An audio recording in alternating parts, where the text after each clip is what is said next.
gotta go.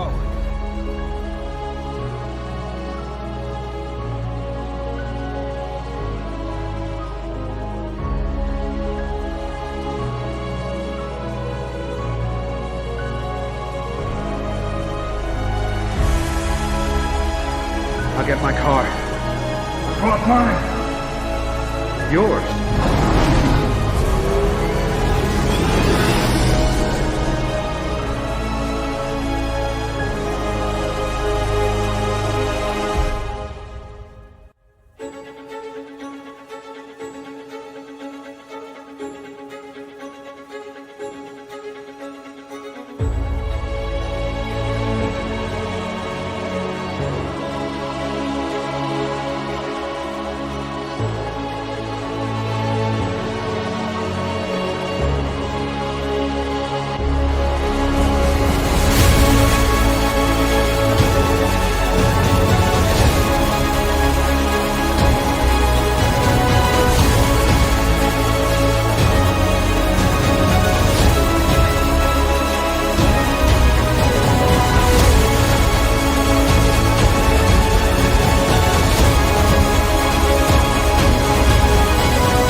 I gotta get me one of those.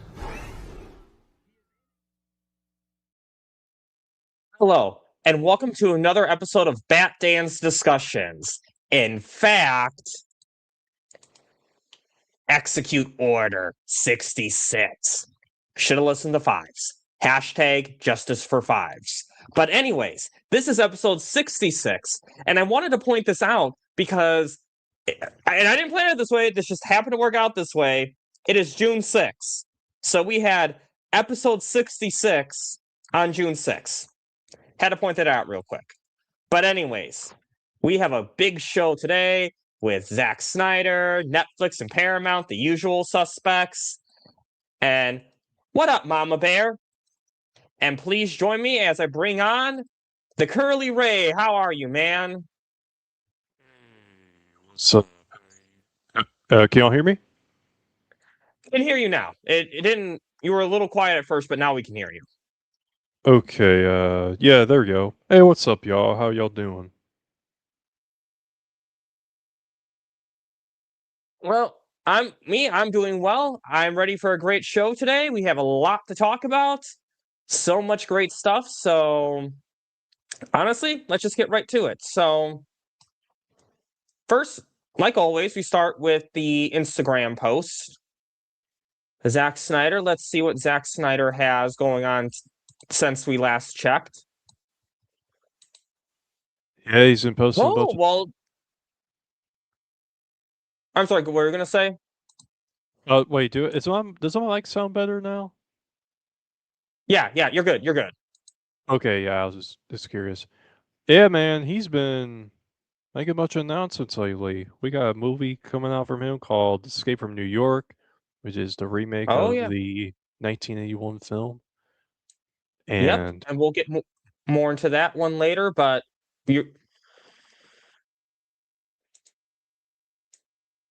so exciting, this project, the perfect project for him. But yeah, you're right. As you were going to say, Escape from New York, LAPD, The Last Photograph, lots of movies coming out. And Batfleck shot the nightmare sequence from Batman v Superman entirely in IMAX. It was our first real taste of the 1:43:1 aspect ratio that would later be fully realized in Zack Snyder's Justice League. Also, the chin at full power. yeah, that's what I'm talking about.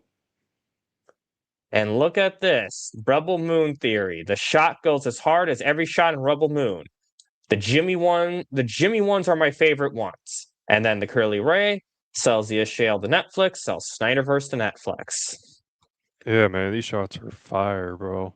Even the suit's fire. This might be like one of my favorite Batman suits of all time. No, I ain't gonna Yeah, lie. I like the Nightmare one. It's really cool. I like that one. Awesome Man of Steel poster. Yeah, this one looks really dope. This It's reminded me amazing. of like one of the Rebel Moon posters that they had too. What up, Frank C? You know, one thing I will say though, not with the post itself, but with Instagram, I don't really like this new feature where it's showing like people who retweeted it because now it's like it's in the way of the post. I want to see the full post, not Were you able to so. drag it down? Oh, I didn't know you could do that. Yeah, you can just drag it down. Wow, I never knew you could do that. Okay, and then here we go. You will give the people of Earth an ideal to strive towards. They will race behind you, they will stumble, they will fall, but in time, they will join you in the sun, Cal. In time, you will help them accomplish wonders. Jor-El, Russell Crowe to Superman. Henry Cavill, our Superman is at Netflix now. Sells the SGL to Netflix, sells Snyderverse to Netflix. And the Now, picture, oh, what's up? I was Oh, going you're to reading read that. this My one bad. too.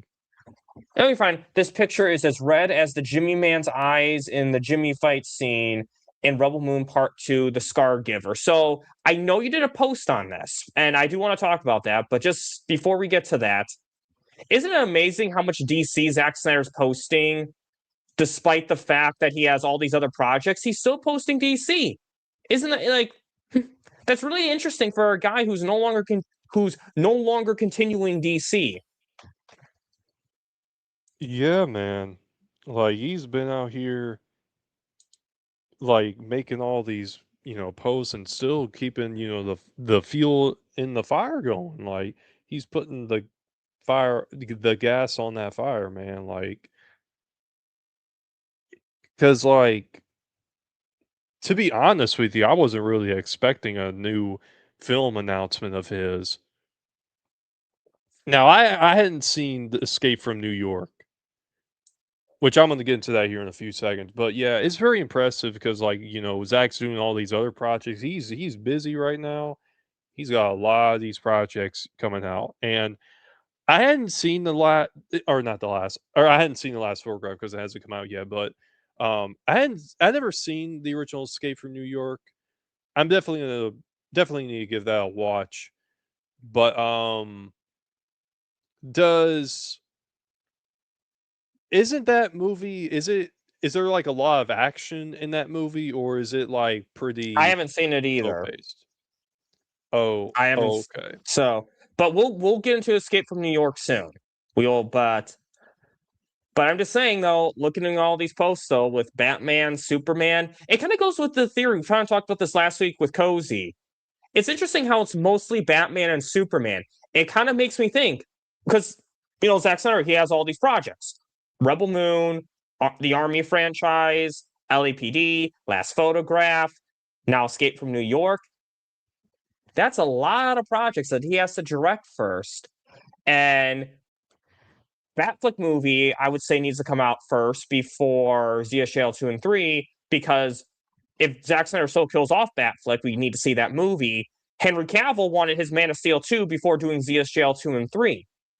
And Zack Snyder wasn't necessarily going to direct those projects. He was going to direct the Justice League sequel, Zack Snyder Justice League 2 and 3, but not not necessarily Batfleck movie and Man of Steel 2. So if Zack Snyder's doing all these other projects, maybe this is a sign that we're getting the Batfleck movie and Man of Steel 2. Yeah, man, I think there's something looming around Batman and Superman, and there's definitely something that's going on behind the scenes. Because I mean, leading up to this whole Netflix thing, like Zach was posting crazy, but then it kind of slowed down whenever the Paramount announcement happened. But then like later on, he's been posting a lot more. It makes me wonder, something else could be happening. Oh, yeah. I mean, and we'll definitely talk about Paramount because let's just say I think this is more related to the Paramount thing than meets the eye. We'll say that. It's almost like, he stopped posting at first, but then when maybe it turned out things may not go the way that he thinks or that people think with Paramount. We'll get into that. But, Curly Ray, you really got to stop speculating. It's not good, man. I mean, you did this. I mean, let's just say this guy's bad behavior right here. This guy is like being so controversial right now. Look at this. I want to break this picture down real quick. Why is Zack Snyder using a red background for this picture of Henry Cavill Superman? Henry Cavill, our Superman, is over at Netflix now, which we will talk about that too, by the way. Netflix is looking to buy IMAX. Sells the shell to Netflix, sells Snyderverse to Netflix. And this post, but man, dude, you made this post, this post of speculation. You can't do that. Look at all the backlash you got under this post. You want to know something about this picture that Zach posted this morning too? Because not only is it red, it's glowing red and everything else is like in the dark. Just like with the Netflix logo.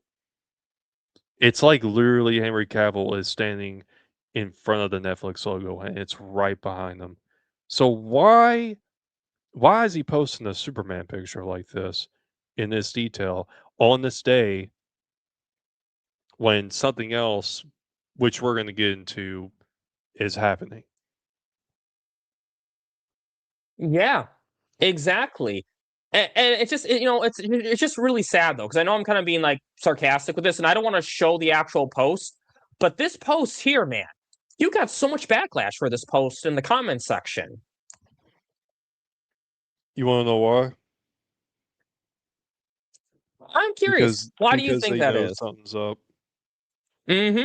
Yep. Something is up. Something is absolutely up.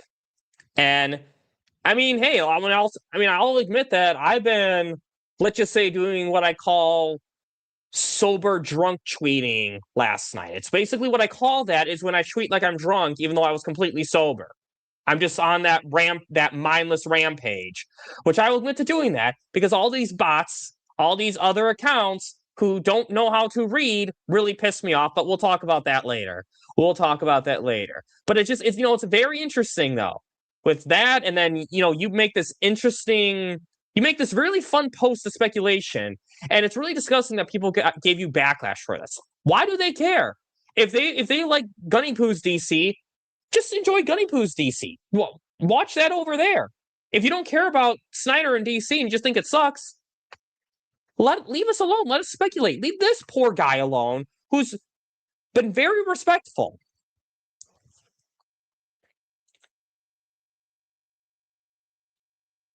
So, I mean, this was a great post that you had, Curly Ray, and I really love this post of speculation, but some of you haters need to back off. Seriously. It's immature.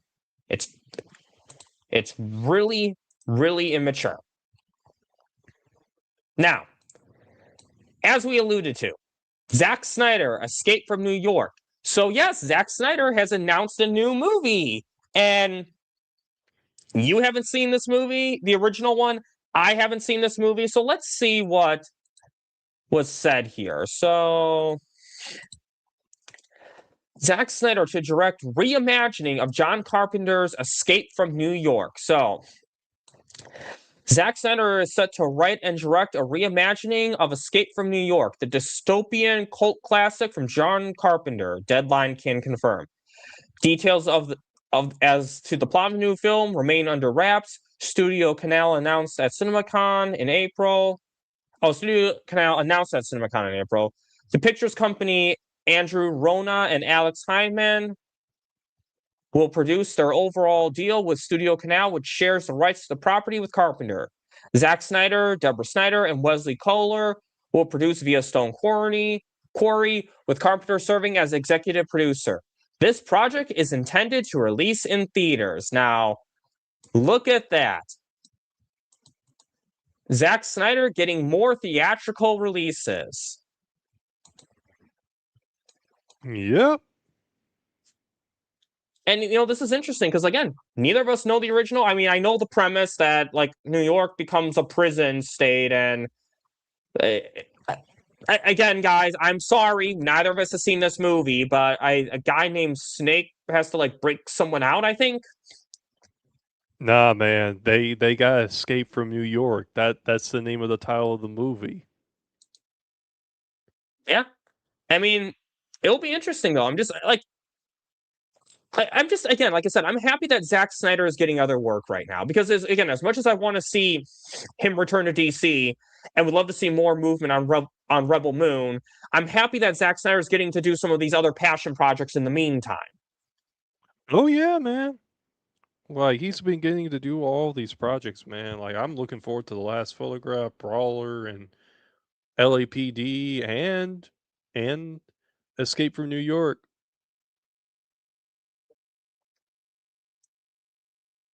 I haven't seen either. Yeah, and make no mistake, I'm definitely going to see Escape from New York and Escape from LA before seeing this film because again, it says reimagining. So is this like a full reboot or is this a movie in the same universe as the original?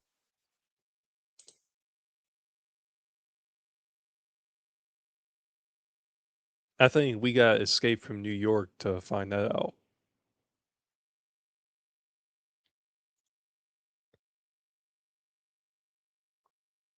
Yeah, exactly. And that's a good point. All these people, they think that Zack Snyder doesn't want to do, all these people don't want to work with Zack Snyder. Well, clearly that's not the case with him working on these IPs. He gets a lot of work for a director no one wants to work with. But anyway, I want to kind of go over the plot because it actually says that in the article, so of the original one. So basically what it is right here. So introduce eye-patched wearing anti-hero SD Snake Plissken, played by Kurt Russell, a decorated special forces veteran turned federal convict who is coerced into rescuing the U.S. president from Manhattan in a world where the entire island has been turned into a maximum security prison. Okay, so he is escaping with someone from New York.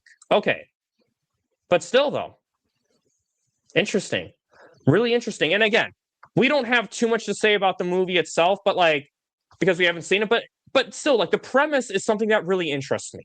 Like again, I'm going to be honest. Brawler is a movie I'm going to see because it's Zack Snyder. I haven't really gotten into fighting movies. Not really my thing, but I will support that one for Snyder. But this one right here, this one looks like a very interesting premise that I'm really excited about. And Plissken. Okay, thank you. Yeah, there's a lot of people I know in the chat, in the comment section, they're going to be like, oh my God, you got all these facts about Escape from New York wrong. I promise I will see it, guys. I promise he will see it too. Okay? So Actually, nah, I'm gonna see Escape from Motherworld, Escape from the Imperium. oh yeah, definitely. That's going to be a great one too when we see that. But well, maybe I could see that actually. Like Arkham, yeah. Well, Arkham City had also took inspiration from No Man's Land. I was blanking for a second. Also No Man's Land. But yeah, I mean that's kind of the same thing, like a section of the city turning into a prison. So I don't know. That I'm just saying in real life that would not be a good idea. I could see that ending horribly in many, many ways, but I'm just excited to see Zack Snyder get more work. What about you, Curly Ray?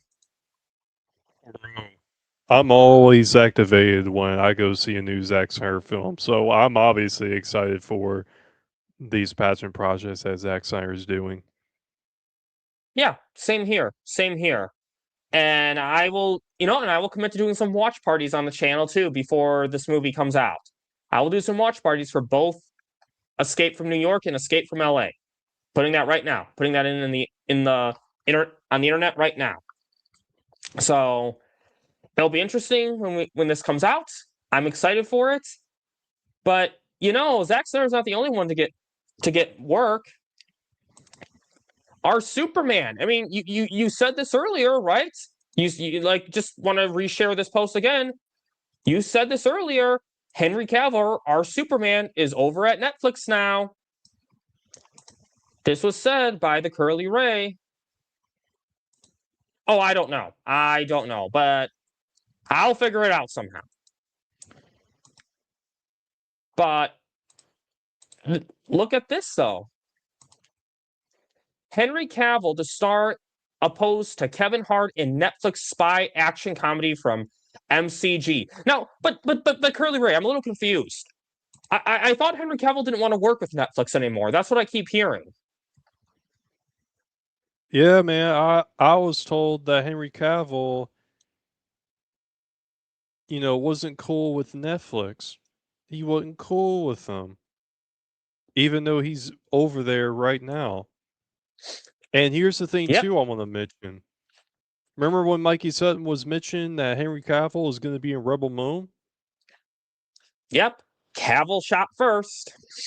Yep. He sure did shoot first. But yeah, exactly though. Cavill was gonna work with Netflix again, and will work with Netflix again, and this just proves that he wants to work with Netflix still, that he is willing to work with Netflix soon. Exactly. I mean, again, if he's on such bad terms with Netflix, why is he working with them? Like, that's my big question. I mean, why would he do that? That doesn't make sense. I mean, here's we'll get back to this article. But something else I want to point out. Again, if he is on such bad terms with Netflix, hold on, talk for a little bit while I find this post that I want to point out. Oh, yeah, man. Because it's not only Henry Cavill who's at Netflix, it's Gal Gadot, it's Ray Fisher, it's Ben Affleck, even Sasha Calle, I'm going to mention her too. Like, mostly, even Joe Manganiello, who's Crocodile in One Piece, in the live-action One Piece, right? Oh yeah, So, exactly. So why would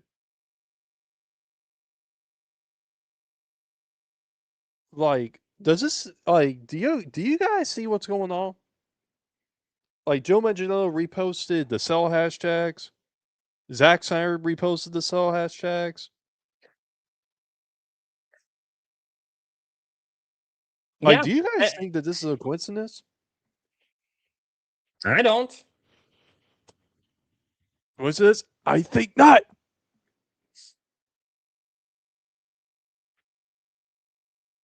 And hold on, am I almost there? Here we go. Here's what I wanted to share. And sorry, guys, I didn't think of this idea until just now, but just another reminder. Netflix France. Oh, let's switch this because I don't know French. Happy birthday to Henry Cavill.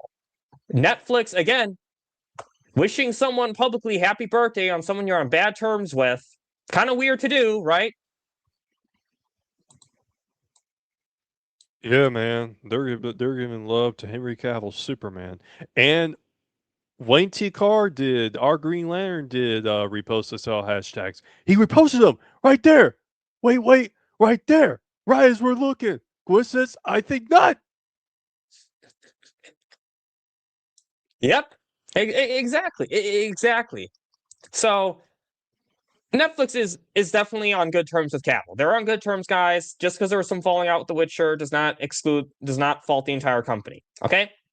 But anyways, let's get to this project now. I kind of just got on some rants a little bit, but let's get to the actual article now. So, Henry Cavill to star opposite of Kevin Hart in Netflix spy action comedy from MCG. So, Henry Cavill has inked a deal to star alongside Kevin Hart in an untitled spy action comedy that MCG is directing for Netflix. Deadline can confirm.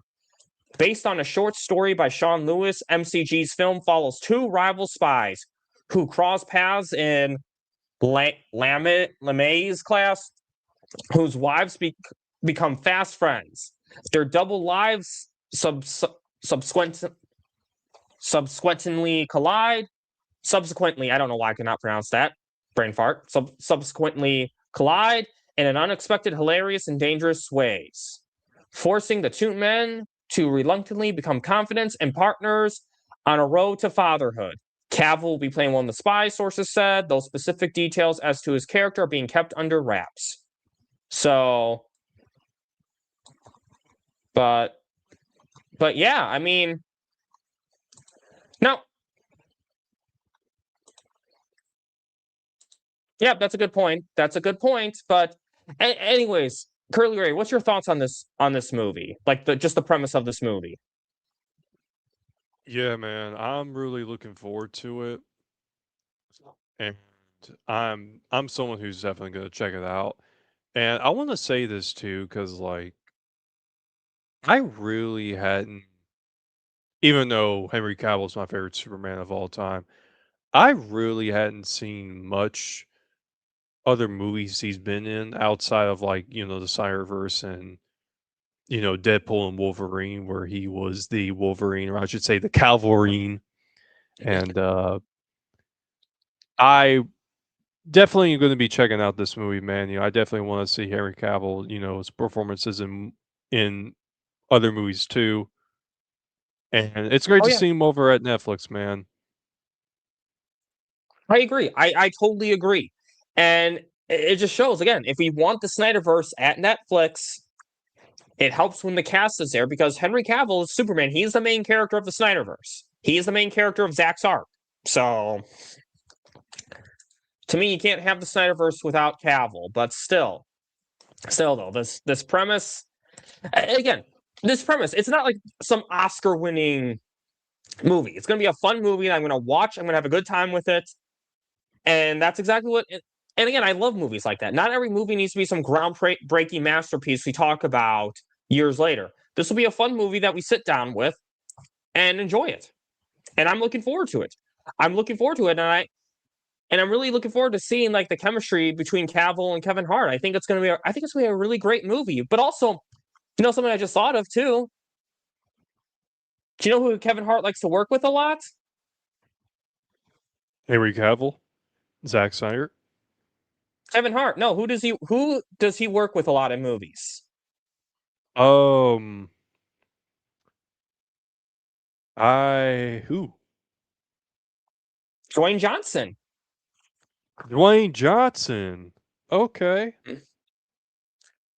I mean, I didn't even think about that until just now, but yeah, I mean, those like Dwayne Johnson and Kevin Hart are always doing movies together. Like those two are constantly working together. So I find it very interesting that Henry Cavill, who was supposed to be in the Black Adam sequel as Superman in Black Adam v Superman, he's now working with one of Dwayne Johnson's main co-stars. I'd probably say his biggest co-star. Is Dwayne Johnson over at Netflix too? Um, I don't know if he's at Netflix right now.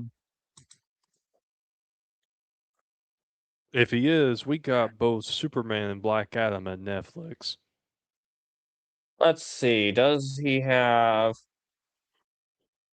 He doesn't have anything else currently in production. I mean, the last thing he had was Red Notice, but we haven't even gotten any sequel announcements lately or any developments for the sequels. But yeah, it really is interesting though. Like if you want, because like I still want to see that Black Adam v Superman movie. So I don't know, just Cavill working with Kevin Hart.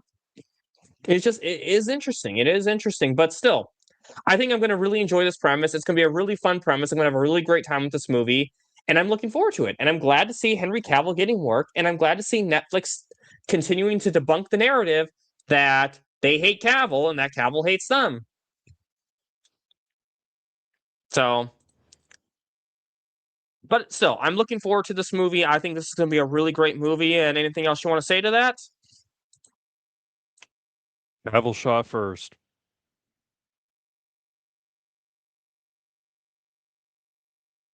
And let's hold on one more thing. Oh, that would be cool. That would be cool. I know he has done films with Netflix. I just didn't see anything currently, is all. But I don't know though. Oh, jeez, I should hit StreamYard sometime. But I don't know, dude. I mean, people don't seem to like Netflix right now because Netflix and Dan Lin apparently say no to theaters. I mean, did they make Ted Sarandos a liar? I mean, let's read this article. Let's read this article. So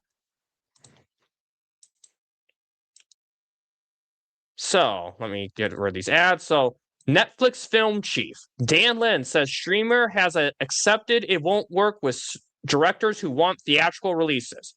Okay, who says streamer has accepted it won't work with directors who want theatrical releases. And I'm emphasizing streamer right here because this is going to come into play later.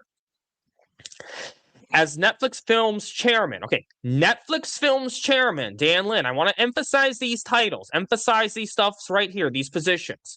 Dan Lin said he wants the streamer to prioritize more mid-budget fare, but avoid working with directors who hold steadfast to a theatrical opening. There is a group of filmmakers who still want theatrical. Those filmmakers that we've accepted, we just won't work with, he told New York Times in a recent interview, noting that the platform's forthcoming wide release of Narnia's The Magician's Nephew from Greta Gerwig is the sole exception of the company's perspective on cineplexes. Because I have such a huge slate, my job is very different from other studios' chairman's jobs. Executive producer said, I can't impose my taste on the slate, but I can impose a way of making movies. I can impose a way of how we want to work with filmmakers. I think people on the outside are pretty clear on what I'm going for. Someone's favorite movie in a specific genre, focusing on variety and quality, making Netflix the best place for filmmakers to work. So, yeah. What's your thoughts on this? On Dan Lin's comments? You know what's interesting about what Dan Lin is saying is I think he could be mentioning, some of the directors who have been trying to put down Dan Lin in a way. What I mean by put down, I mean by like they've been trying to say things like, "Oh, Netflix don't want to do theaters." When one, they showed all Rebel Moon movies in theaters, which was PG-13 versions and the director's cuts. They showed Rebel Moon Part 1, The Child of Fire, Rebel Moon Part 2, The Scargiver, Rebel Moon Chapter 1, Chalice of Blood, and Rebel Moon Chapter 2, Curse of Forgiveness. And also, you want to know something that I heard about? I think I saw something about it where when Frankenstein was coming out in theaters, which that movie's a masterpiece, by the way. Oh yeah, I thought in And theaters. the guy who also did the Pinocchio movie that's on Netflix too, and that's a good movie too. I would recommend everyone to watch that too. Oh yeah, absolutely. I mean, Netflix does the. I'm sorry. Finish your thought. There were anti-Netflix people discussing how they went and saw Frankenstein in theaters and how much of a masterpiece it was, but yeah, they're shitting on Netflix and trying to say that Dan Lin shouldn't be the co-head of Netflix. It's crazy. It's crazy because yes, Netflix is definitely has been trying to get into theaters. That absolutely has happened. But here's the thing: Netflix, the streamer, is not a major theatrical studio, guys. Okay, Netflix's business model is not releasing all their movies in theaters for a long period of time. That's not their business model. That never was their business model.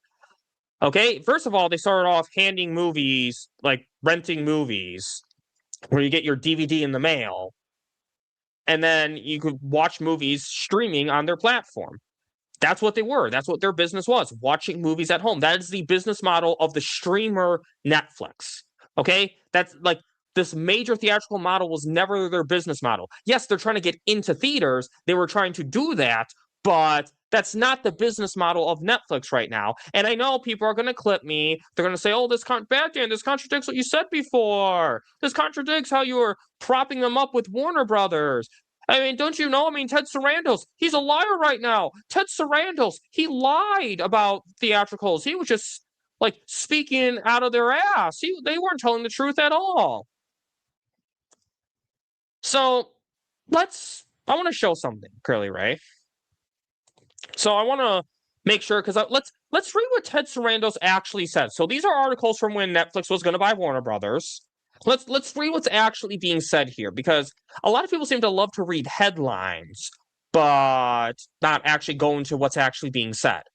So, Netflix to keep Warner Brothers movies in theaters for 45-day window, said Ted Sarandos. I want to win the box office. Okay, well, first of all, Netflix to keep Warner Brothers movies in theaters for a 45-day window. This is key here, guys. This is key. So Ted Sarandos keeps insisting that Netflix has come to make money from Warner Brothers theatrical movie business, not to bury it. So this is what he said.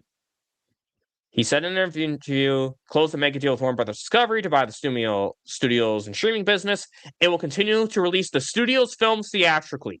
And specifically, he said that Netflix would keep a 45-day window for theatrical run of Warner Brothers movies. Okay, Warner Brothers movies. This is really important. So, when the deal closes, when the deal closes, we will own a theatrical distribution engine that is phenomenal and produces billions of dollars of theatrical revenue that we don't want to put at risk. Okay, they will own a theatrical distribution engine. Okay, we will run that business largely like it is today with 45-day windows, Sarandos said. I'm giving you a hard number. If we're going to be in the theatrical business, and we're competitive people, we want to win. I want to win the opening box office weekend. I want to win the box office. Sarandos said a lot of assumptions that Netflix executives had about Warner Brothers business turned out to be false. The general economics of theatrical business models were more positive than we have seen, and we've had business models for ourselves. It's healthy and profitable business for them. Let's get rid of this little ad. Netflix proposed $83 billion acquisition of Warner Brothers TV and film studios, along with HBO Max, has generated a fierce backlash, given Netflix's, Okay, I'm just going to kind of skim over this a little bit. Netflix, mad about Netflix's potential job loss, and let's see, what's the part that I really want to get to? Stranger Things may like. Yeah.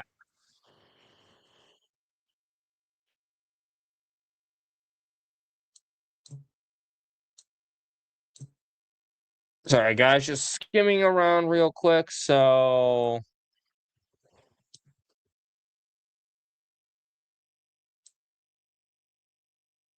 okay, so here's one thing he said about, we weren't in the business not because we hated it. We weren't in the business because our streaming business was doing so well. But then, as you see, Netflix has done, the Stranger Things finale, K-pop Demon Hunters,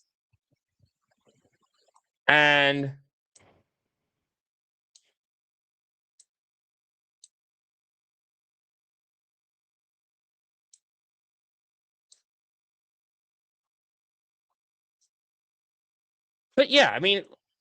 this is really important. Warner Brothers movies in theaters, guys. Warner Brothers movies in theaters. Okay?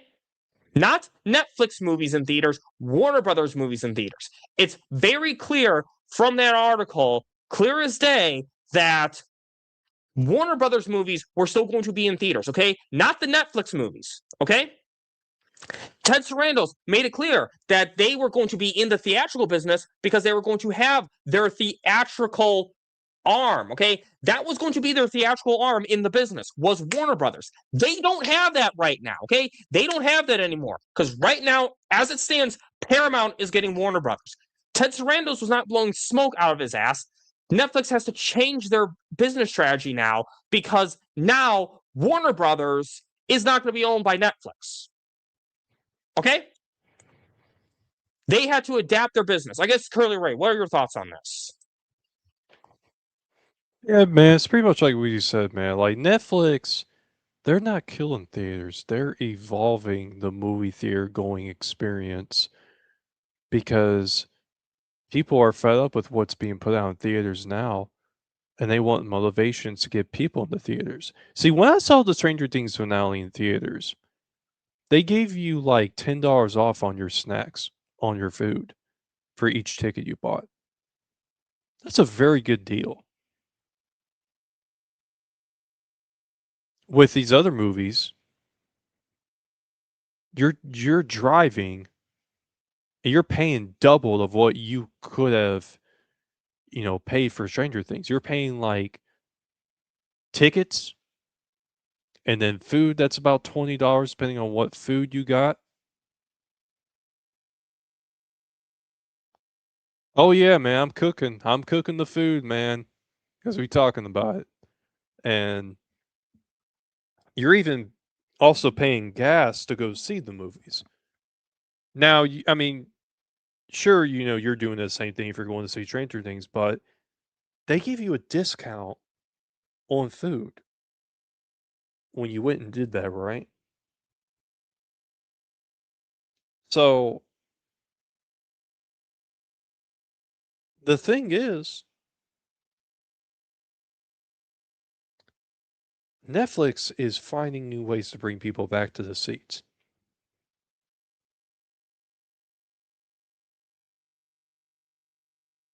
Exactly. Exactly. Netflix has been in the theatrical business already, guys. Okay, they have been trying to get into theaters. Warner Brothers was just going to be their way to fully integrate into it, but it was clear as day they were preparing for the sale, preparing to get into theatrical business by putting some of these movies in theaters.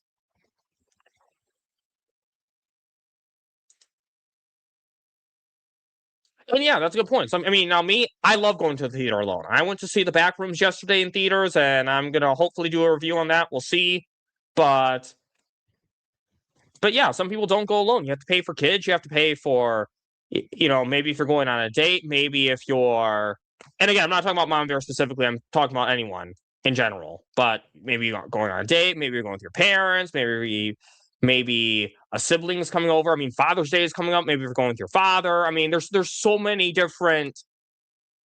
Point is, all these like little costs end up increasing a lot more because you're paying for more people now, right? The snacks is more, the tickets is more because you're paying for all these extra costs. It's expensive. I mean, yeah, $100 potentially. So there's a lot of other things with theaters, guys, besides Netflix. But I want to go to this part of the article right here. So now this is when Ted Sarandos himself speaks under oath.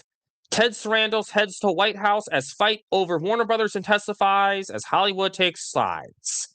So this is where, again, James Cameron really disappointed me with his Paramount, like, being very disingenuous, but so Ted Sarandos sets off to Washington, D.C. for a meeting on Thursday at the White House, sources can confirm. So he says, this is where James Cameron complains, and he's surprised. Okay, so this is under oath, or no, this is telling Fox Business Network. I hate these articles or the computer sometimes. I'm particularly surprised and disappointed that James Cameron chose to be part of the Paramount disinformation campaign that's been going on for months about this deal. He also revealed that he spoke with Cameron around Christmas and discussed his pledge to a 45-day exclusive window. He said that Cameron didn't raise any concerns, objections, but has instead discussed headphones he was developing for his home. So during, I don't know why this keeps scrolling up. Okay, I'm going to stop trying to highlight this, guys, because I don't know why this keeps going up when I'm not telling it to, but anyways. During a DC hearing, Sarandos also said he is committed to giving Warner Brothers titles exclusive run in theaters, which is now the industry norm, excluding Disney. This is not a tentative goal or a flexible guideline. It is a hard number and a firm commitment. He reiterated in a follow-up note sent to Lee's office after he learned of Cameron's letter. So during a DC hearing, guys, under oath. So, but Sarandon said theatrical. Okay, so this is what he said. So here's what's really interesting here. But in Sarandon's defense, theatrical isn't part of the streamer's business model outside of a qualifying movie for award purposes to keep filmmakers happy. So this is when he was saying this. Theatrical isn't part of the streamer's business model. Okay? This is what he is saying. It is not part of Netflix's business model to do these wide theatrical releases for movies. They are a streamer. That is what Netflix is. This is the key part that people need to understand. Operating Warner Brothers Pictures as a separate studio with a worldwide distribution and marketing operation would be additive for Netflix and a new source of cash. It would also have premium video on access to premium video on demand, aka buying and renting movies online, which can be worth tens of millions of dollars. Okay, operating Warner Brothers Picture as a separate studio, guys. Separate studio right here. Okay, and was there anything else I wanted to say?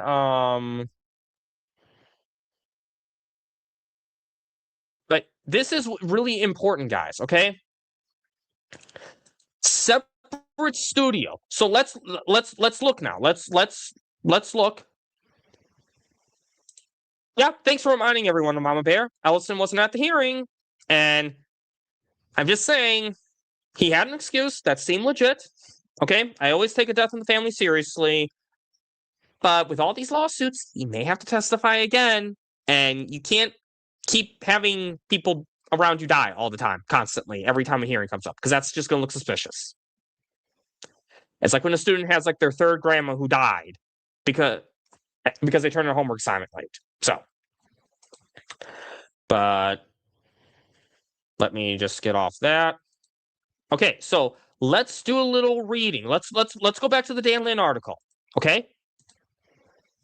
Netflix film chief Dan Lin says streamer has accepted it won't work with director who want theatrical releases. Okay, as Netflix films chairman, Dan Lin said he wants streamer to prioritize more mid-budget fare.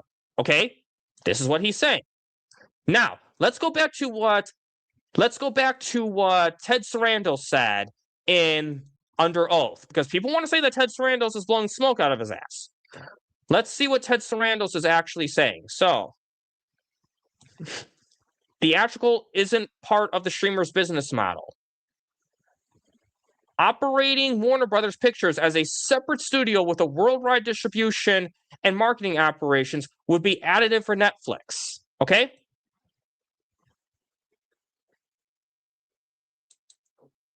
Okay. Operating Warner Brothers as a separate studio with a worldwide distribution. Okay, separate. Okay, Curly Ray, what does separate mean? Separate means that the peanut butter and jelly are not together. The peanut butter and the jelly are separate. Exactly. Exactly. And again, I just want to kind of emphasize this part right here. So, and since the movie studio is additive, it would allow Netflix to be a true player in the theatrical space. Insiders with knowledge of the deal say that Netflix will still do its own movies. Okay, Netflix will do its own movies while Warner Brothers would make its own separate slate. Okay, so this is what people need to realize. Okay, Netflix, the streamer, and Warner Brothers Studios were going to run separately under the Netflix parent company umbrella. There's essentially two Netflix entities here. There's the overall parent company, and there's the streamer who's making profit for the parent company. Okay? So you got your peanut butter and you got your jelly, both under the bread of the Netflix parent company. So Ted Sarandon did not lie. Dan Lin's statement does not contradict that. Dan Lin was going to still do his own thing with Netflix, he's the Netflix film chief, while Warner Brothers, presumably Pam Abdy and Mike DeLuca, who got their contracts extended, were going to do the theatrical slate that Netflix was still going to honor. This is what people are not understanding. They looked at Dan Lin's headline, they misremembered what Ted Sarando's plan actually was, what was actually said, and you're like, oh, Ted Sarando's lied. No. Curly Ray. Who is getting Warner Brothers right now? Well, from what it looks like,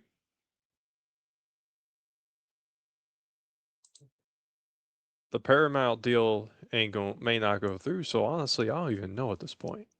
But like, as it stands right now, okay, we'll talk about the Paramount deal, about the status of that. But as it stands right now, who is getting Warner Brothers? Paramount. Exactly. And did Netflix buy some other theatrical studio arm? Not yet. Interesting. So, exactly. Netflix doesn't have the jelly you want for the peanut butter. Nothing about. So Dan Lin's statement did not change at all, right? I mean, here's another analogy. If you want to go Warner Brothers Discovery, you got Warner Brothers Pictures with Pam Abdy and Mike DeLuca, and you got DC Studios with Gunny Poo and Safran. Their jobs are completely separate. They run their own ship separately, both making their own profit for David Zaslav at Warner Brothers Discovery. But other than being under the same parent company, they are separate, just like the streamer Netflix and Warner Brothers Pictures. They were going to be separate. Like, Curly Ray, just what's your thoughts on all this? Yeah, man. Netflix is investing in theaters, and they've been investing in the IMAX. And hey, if that don't work out, this Paramount and WBD merger doesn't work out, if it doesn't go through, hey, Netflix will just come back and just buy out Warner Brothers. Exactly. But like, based on all this, would you say that Dan Lin's statement contradicts what Ted Sarando said? I mean, from what we're reading, man, like, because Ted Sarandos was like, hey, we're promising a 45-day window and theatrical releases for all the WBD movies, and that they would run, as separate and running like normal. Because, like what Ted Sarandos said, if they buy Warner Brothers, they're buying themselves into that position in theatrical releases, in the theatrical business.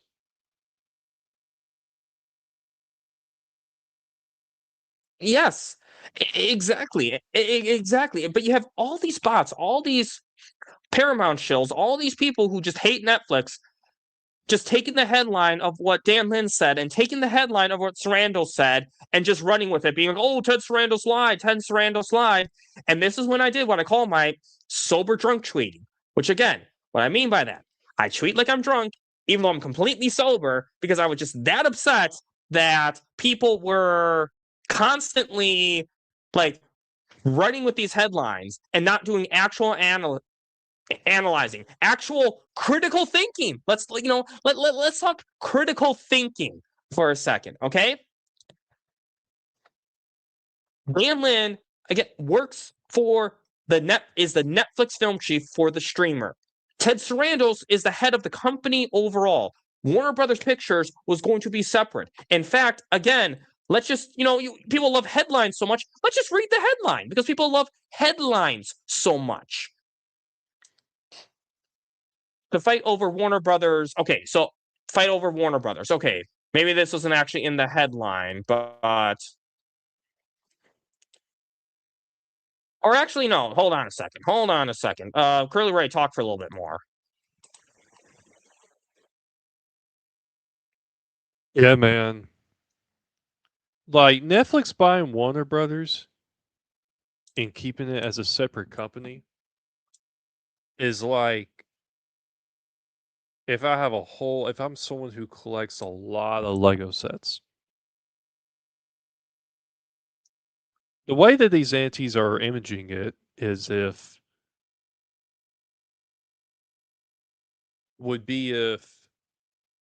I were to put the Millennium Falcon in the Batcave.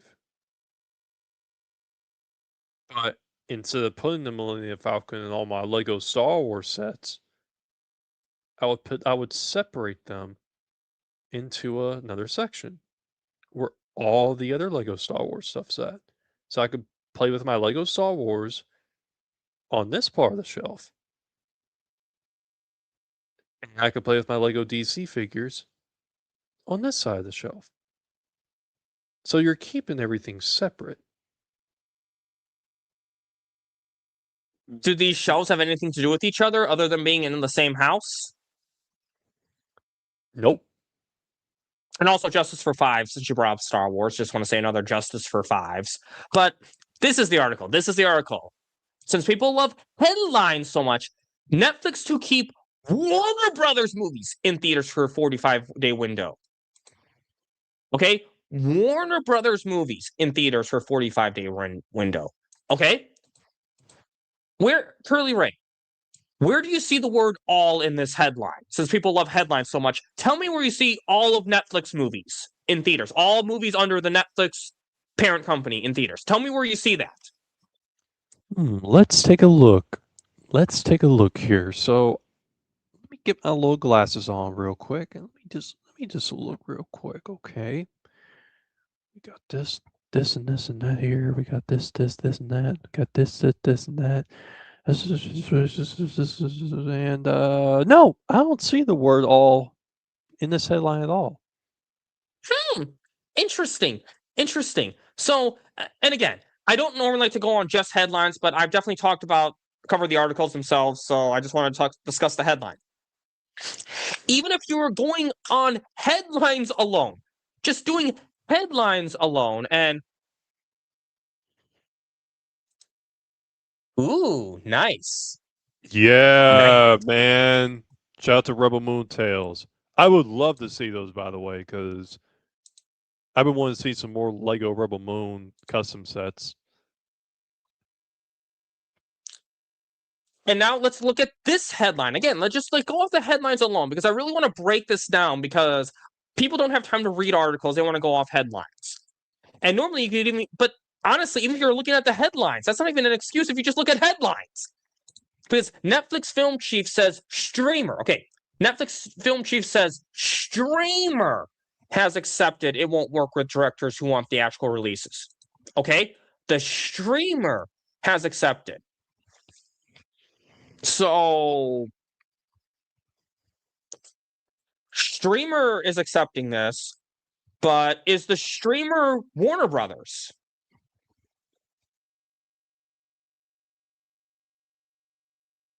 No, it's Netflix. Interesting.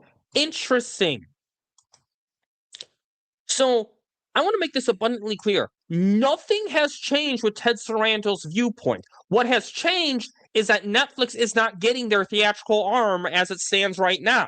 So the streamer's business model is remaining the same. In fact, the streamer's business model would have still remained the same, because Netflix, the streamer, was going to be run separately from Warner Brothers Pictures. Separate entities under the same umbrella.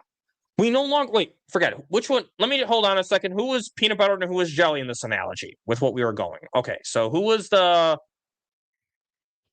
Someone actually assigned peanut butter and jelly to each one. So who's... I want to make sure... Okay, so... Netflix doesn't have the jelly. Okay, jelly was Warner Brothers in this analogy. Okay, so... Now the sandwich is just peanut butter, guys, okay? Thank you, Mama Bear. Yeah, Netflix is the peanut butter in this analogy. So now the only thing that has changed is this sandwich is now peanut butter and not peanut butter and jelly, okay? They're not going to have the jelly flavor, but peanut butter is still the same. Okay, the peanut butter is still the same. And it was always going to be the same. The jelly was just going to give the overall sandwich a different flavor. But the peanut butter's flavor itself was not going to change. Just like with Netflix, the streamer. Their business model was not going to change for the overall parent company. Whereas Warner Brothers was going to essentially make the change for the overall parent company. But they're not having that jelly anymore. So we're just getting the peanut butter sandwich. But the peanut butter was never going to change. Okay?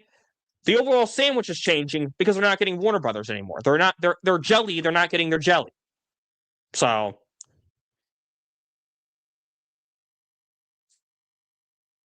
they're not getting their peanut butter jelly time.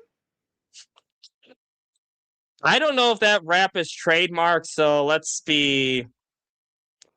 But I do have a confession to make. In real life, I actually don't like PB&J. It's a texture thing. Yeah, it's a texture thing for me. So you don't like peanut butter and jelly. So you don't like the peanut butter you put on bread, and then you don't like the peanut or the jelly you put on bread, and you don't like when you put them together and then you eat them like that. Correct. I don't even like peanut butter sandwiches. I don't like jelly sandwiches. It's just a texture thing for me. Is it because of the jellyfish from SpongeBob? No. But still, I love the analogy. It's a perfect analogy. It just shows that people were so quick to just read a headline. But if you look at what was actually said by Ted Sarandos and what's actually being said right now by Dan Lin, nothing is being contradicted here. Nothing. Even if you go off the headlines, some of these headlines, nothing's being contradicted. And I hate going off just headlines, but even going off just headlines. I'm sorry, I'm going on a rant right now, but I think we. Yes, guys, I know. But is there anything else you want to say, Curly Ray? Like Ted Sarandos said, or the head of Netflix, the more Zack Snyder, the better. Yep, exactly. But I think it's safe to say, too, that if Netflix gets Warner Brothers again, is it safe? I think it's safe to say that they would do theatrical for the Warner Brothers movies. In fact, here's another point I want to bring up. Remember how we said, like, and we were doing that, how this would affect Rebel Moon if Netflix gets Warner Brothers? Remember how I suggested and you agreed that we could get the studio cuts under Warner Brothers, under the Warner Brothers banner? Why did I say that, Curly Ray? Why did I say that? Because those versions would be the PG-13 versions for the families to go and see. But why under Warner Brothers specifically? Why not just keep it under the Netflix streamer umbrella? Or the Netflix, why not just keep it in the peanut butter? Why are we putting it in the jelly? Because we're keeping it in the theaters. Interesting. So even then, we were both saying that Warner Brothers, the theatrical studio, and Netflix, the streamer, were going to be separate under the Netflix parent company umbrella. So nothing has changed. And now we're getting all to these sandwich analogies. Okay, but yeah, thank you, Curly Ray, for that peanut butter and jelly analogy, because that really emphasizes the point really well. So you may not like peanut butter jelly, but I'll say one thing: a PB&J can't top a Krabby Patty from the Krusty Krab. what up, Leon? I take it you just saw He-Man. So just so you know, you and Sky are welcome to use our peanut butter and jelly analogy. Long story short, Netflix, the streamer, is the peanut butter, Warner Brothers is the jelly, and the PB&J, the overall sandwich, is the Netflix parent company. So, credit to Curly Ray for the analogy.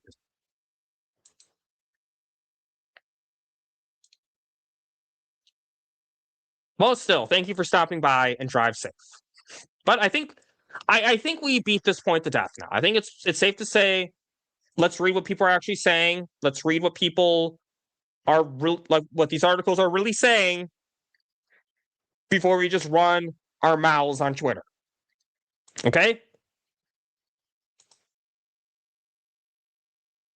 Yes, I do. Yes, I do. Hold on. Oh, wait. Wrong thing. So Paramount's the one trying to get the Krabby Patty secret formula.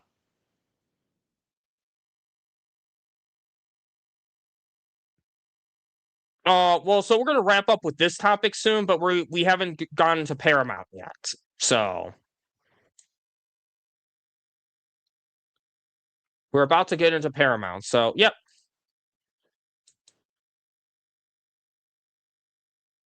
So, well, I mean, the funny thing is, even if you run with titles, it's not. Even if you run with titles, that's not even enough.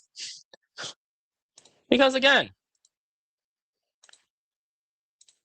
Netflix film chief says streamer has accepted it won't work with directors. And let's go on to this title that says Netflix to keep Warner Brothers movies in theaters. So, read, critical thinking. So, I don't know when Leon's going to appear, so we're just going to move on and we'll just move back to when he comes back. So, now let's get into Paramount. So, you know, it's funny, Curly Ray. It's really funny. When Netflix was getting Warner Brothers, people said, we celebrated too early. Why are we celebrating so early? Netflix is trying to buy Warner Brothers. They haven't actually bought Warner Brothers yet.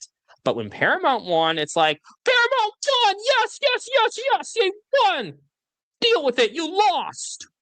Well, maybe you guys were celebrating too early. So, let's go on to lawsuits against Paramount. So, let's go on here. So,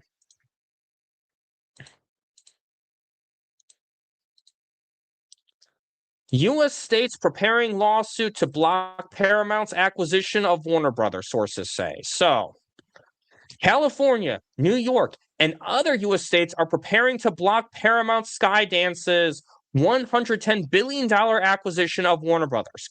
Sources familiar with matter told Rio.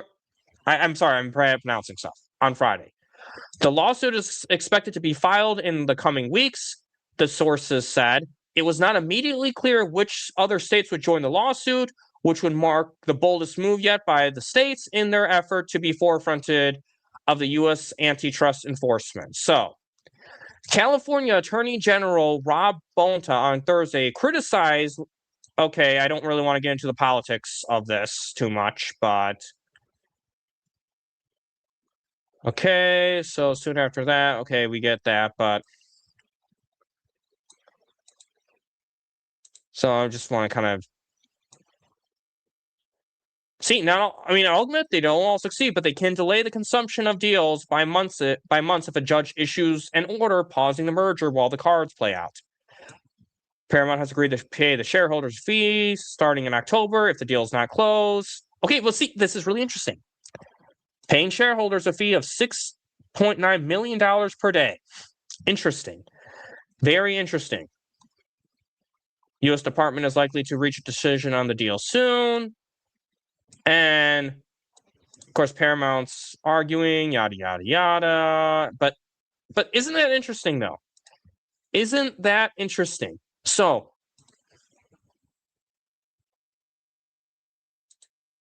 yeah, Leon, I sent it to you on Twitter. Oh, you didn't? Oh. Must have not sent. Okay, let's try this again. Let's try this again. Bat Dan and his technical issues, but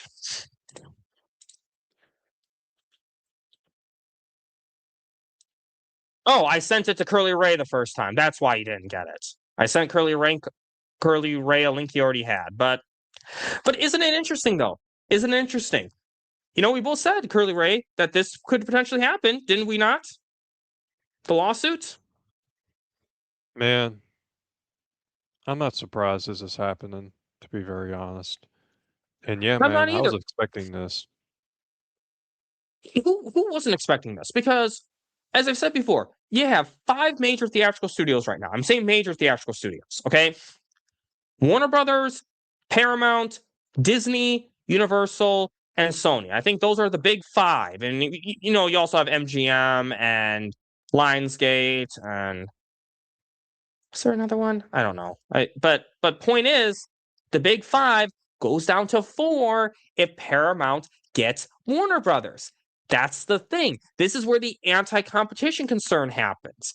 Is that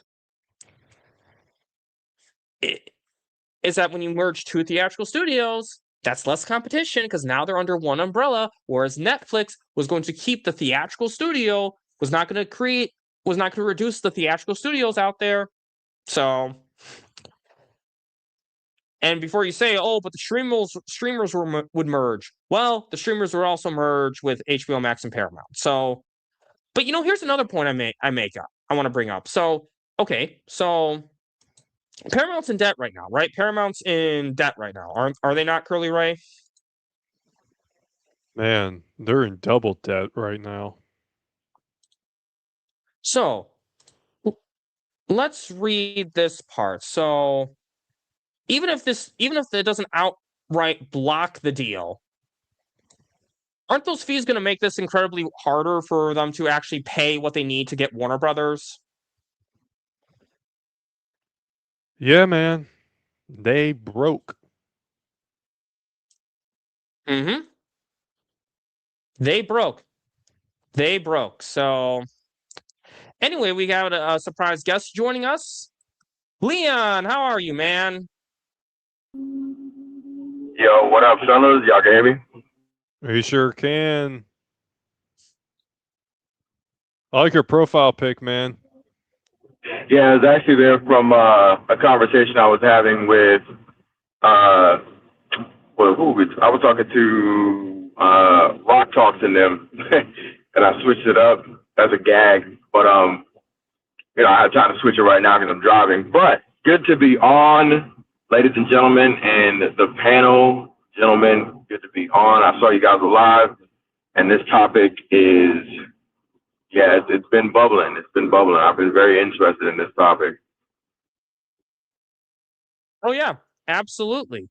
You know, it's kind of what I was saying earlier. It's like they wanted to call us Netflix influencers celebrating too early, but yet now Paramount's running into their own hurdles, trying to acquire Warner Brothers.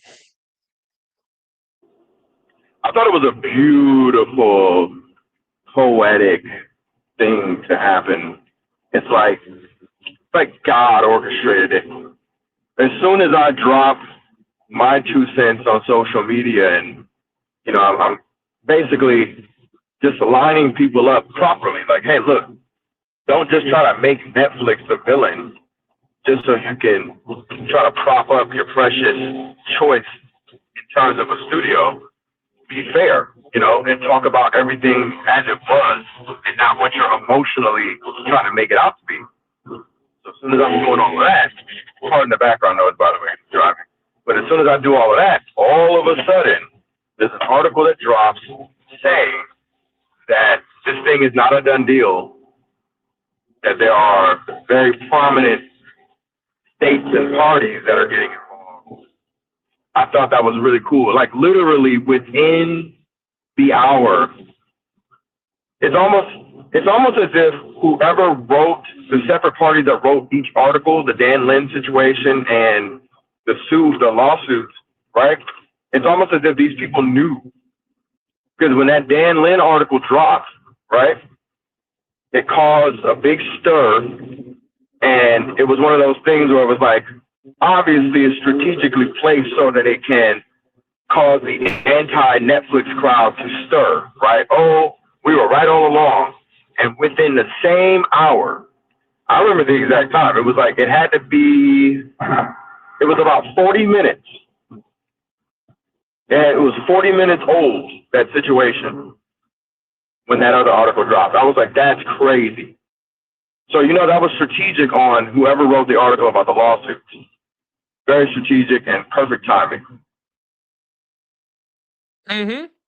Yeah, because and that's the thing. Every time Netflix gets some major victory, you have to have these detractors who post these negative articles about Netflix. Because Netflix still wants Warner Brothers, people. Let's make no mistake. Netflix still wants Warner Brothers. They just have a budget that they're willing to pay for. They're just, unlike David Ellison, they're not willing to put themselves in major debt to get Warner Brothers. But this right here is a step towards Netflix's goal, because if Paramount doesn't get Warner Brothers and they're blocked by the lawsuit, Netflix can sweep Netflix up for the price they had before Paramount blocked them, or even lower because Warner Brothers is more desperate.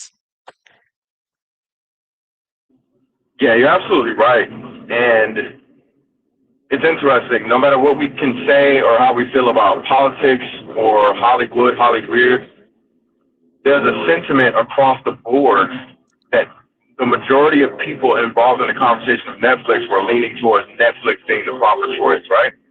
Even naysayers of Netflix eventually had to, when they thought Netflix, well, actually Netflix did secure it, but before Netflix got basically robbed, before that occurred, even the naysayers had to get out there and discuss the Netflix angle in its proper form of logic, right? They discussed all the things that made sense, and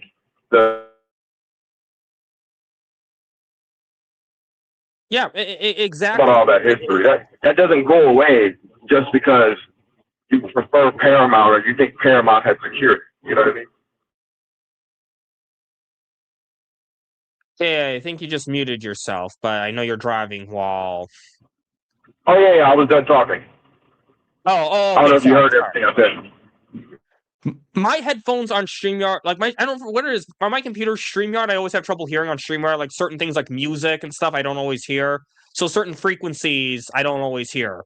But yeah, but exactly. I think everything you said is on point, 100%. I guess Curly Ray, anything you want to add?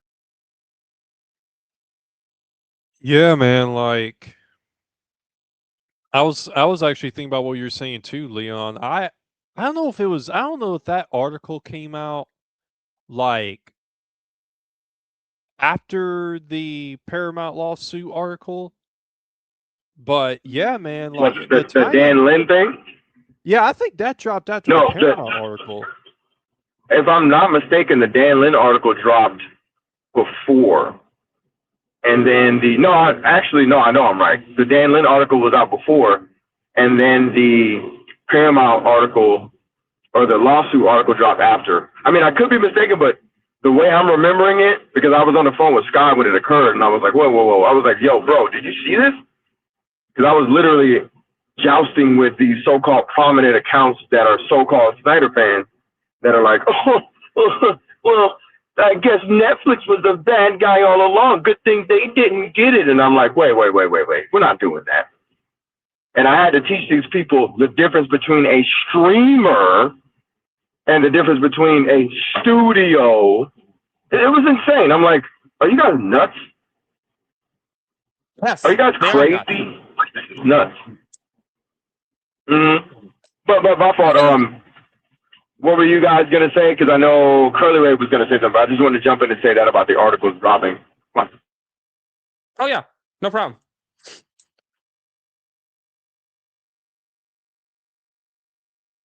Okay, which comment do you want me to read? Curly Ray, go on while I look for Mama Bear's previous comment. Yeah, man, it's getting crazy, bro. Like every time, like it feels like Netflix is about to turn around and get Warner Bros. Again, bro. You got all these anti-Netflix people and these shills and these plants like going out and trying to say things like, oh, I'm very glad Zack Snyder's not at Netflix anymore, or Netflix is a crybaby, they're not getting. I'm like, man, like we're up to something, bro. We are up to something, and I know it. Like we're on to something, man. And if you saw that post I made today, Leon, I know we talked about it earlier, but like whenever you saw Zach post that new post, Like it literally looks like Superman is behind something glowing behind him, and I think that resembles the Netflix logo.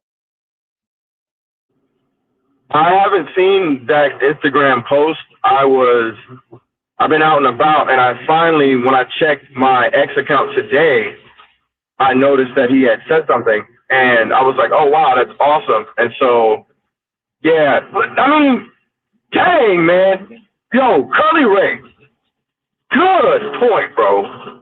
I cannot unsee that now. That looks like something Netflix related. Now, look. I'm not saying Zack has pinned something from Netflix. Neither is Curly Ray, but, like, let's be honest here. It does look like it. Looks very Netflix related. Yep. It definitely doesn't look Paramount related. Say that one more time. Henry Cavill's over at Netflix now. He's going to be in a movie with Kevin Hart. Right, and that's the thing. Like, look, I'm glad you said that, because the thing that was also pissing me off about this entire conversation is, like, we're making Netflix the villain. These people, right? Let me mute my notifications here. They're making Netflix the villain, right? And not only are they dismissive of the promises that Netflix were going to uphold, or they were claiming to be upholding once they legally secured Warner Brothers, right? I could see someone arguing against that, and I could see someone trying to make sensible points against that, right? I get it. Skepticism, right?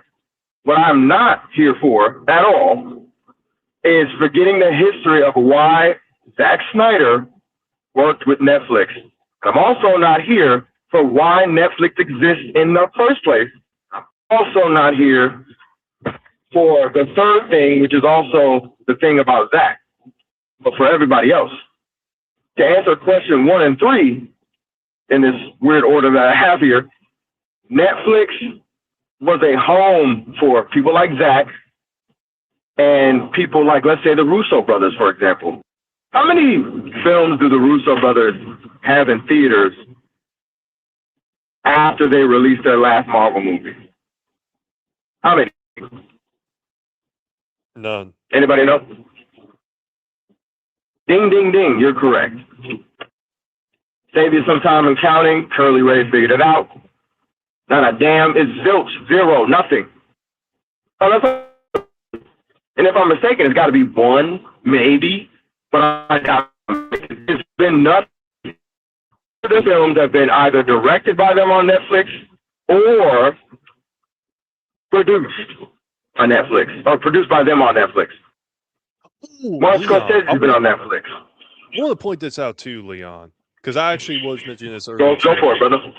You remember that? Mm-hmm. You remember, because I think we were, I don't know if it was me and you talking and about. Thank you, Mama Bear. What were you saying?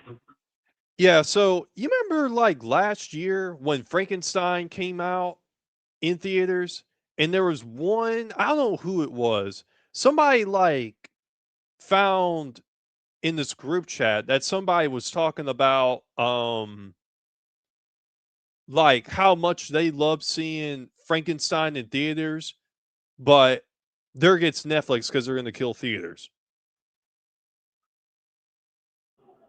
Oh, yeah. A lot of stupid contradictory things, right? Really dumb. I just want to touch on point 2 real quick, because I know I touched on point 1 and 3, which were basically Netflix is a home for the studios, for filmmakers who got turned down by studios. And look, I'm not saying whether that's a good or bad thing. I'm just calling it like it is. If the 3 of us on this panel have films, and if all 3 of us have films that aren't going anywhere, right? Like, we've shopped our films and our ideas to the various different major studios, and they've all been like, no, thank you. And then Netflix is like, no, we can definitely utilize your film on our platforms, right? And then out of the 3 of us, maybe a couple of us have like event films, right? Like it's made into an event, like a Rebel Moon style event. And then maybe one of us just has it be a regular film, right? Either way, Netflix has now given Dan, Curly, and myself a fucking home. She's my friend, right? So to touch on point 2, Netflix has always existed in that capacity, whether people realize it or not, and they existed in the same capacity as HBO, which is something that exists to be licensed to after your movie is done with their run. That's what they existed for. They were just another form of HBO. And then they started to do their own independent films, right? They were never in anyone's lane. They never interrupted anybody, and they never disrupted theaters. Why? Because the things that they were making were solely for their platform, and the things that they were not making was the same thing that HBO existed as, a platform to utilize and populate via licensing. That's it. They were always in their own lane. It was not until the exact fucking year of 2020 that everything shifted and changed. And I'm not going to get into the deeper reasons for that, but I'll just keep it surface level. Whatever reasons, it changed, and every major studio was trying to compete with Netflix with their own streaming services. And it largely backfired against them. They never were able to get back into theaters because they haven't tried. I guarantee you right now, bros and chat, I can guarantee you, and I'm gonna land on this. If all of the major studios tomorrow said, close down all these damn streaming services that we have, let's push for theaters, guys, I guarantee you it would heal the health of theatrical culture. I guarantee you. Why? Because there will be no other incentive for people to wait for any of these movies that you put in theaters. They wouldn't wait at all. We wouldn't have a choice. We'd have to go to theaters and see these movies. Right or wrong, we'd all go back to normal eventually.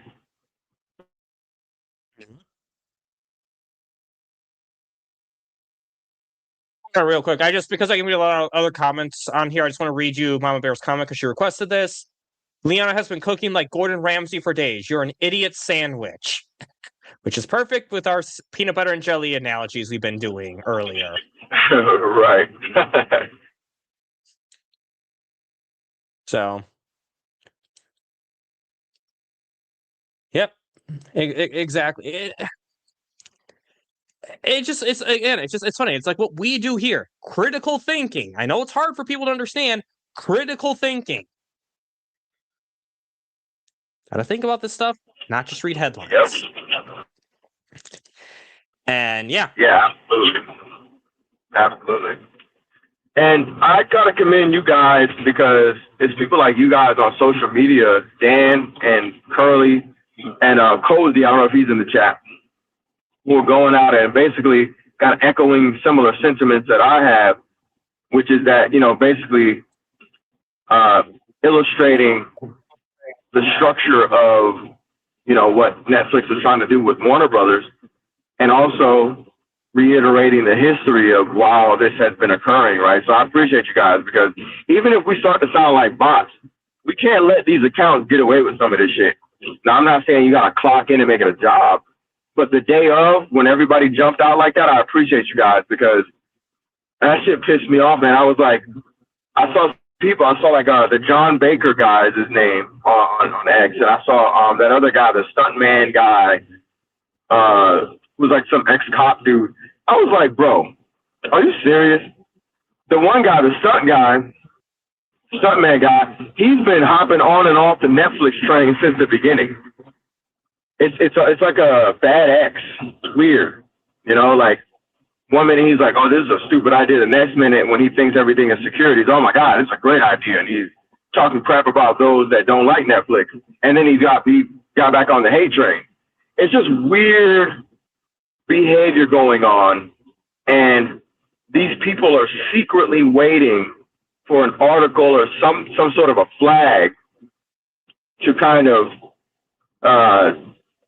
like a signal to Netflix was wrong all along, and thank God for Paramount. Yeah, are the people who created Avatar and wanted it in the theaters, are they saying thank God for Paramount? Are the people who Paramount owes money to. Are they saying thank God to Paramount? And look, I'm not here trying to slander Paramount or dunk on Paramount. This is just my train of logical thinking. This is a business, right? This is all business talk. This is money. This is about dollars and cents. And what does not make sense to me is trying to act like Paramount is like the clear and, go away victor and they're the ones who should have it. No, there should be a conversation on both sides, the pros and cons, if you really want to do that, right? And it just seems as though the pros have always been stacked up on the Netflix side of the conversation.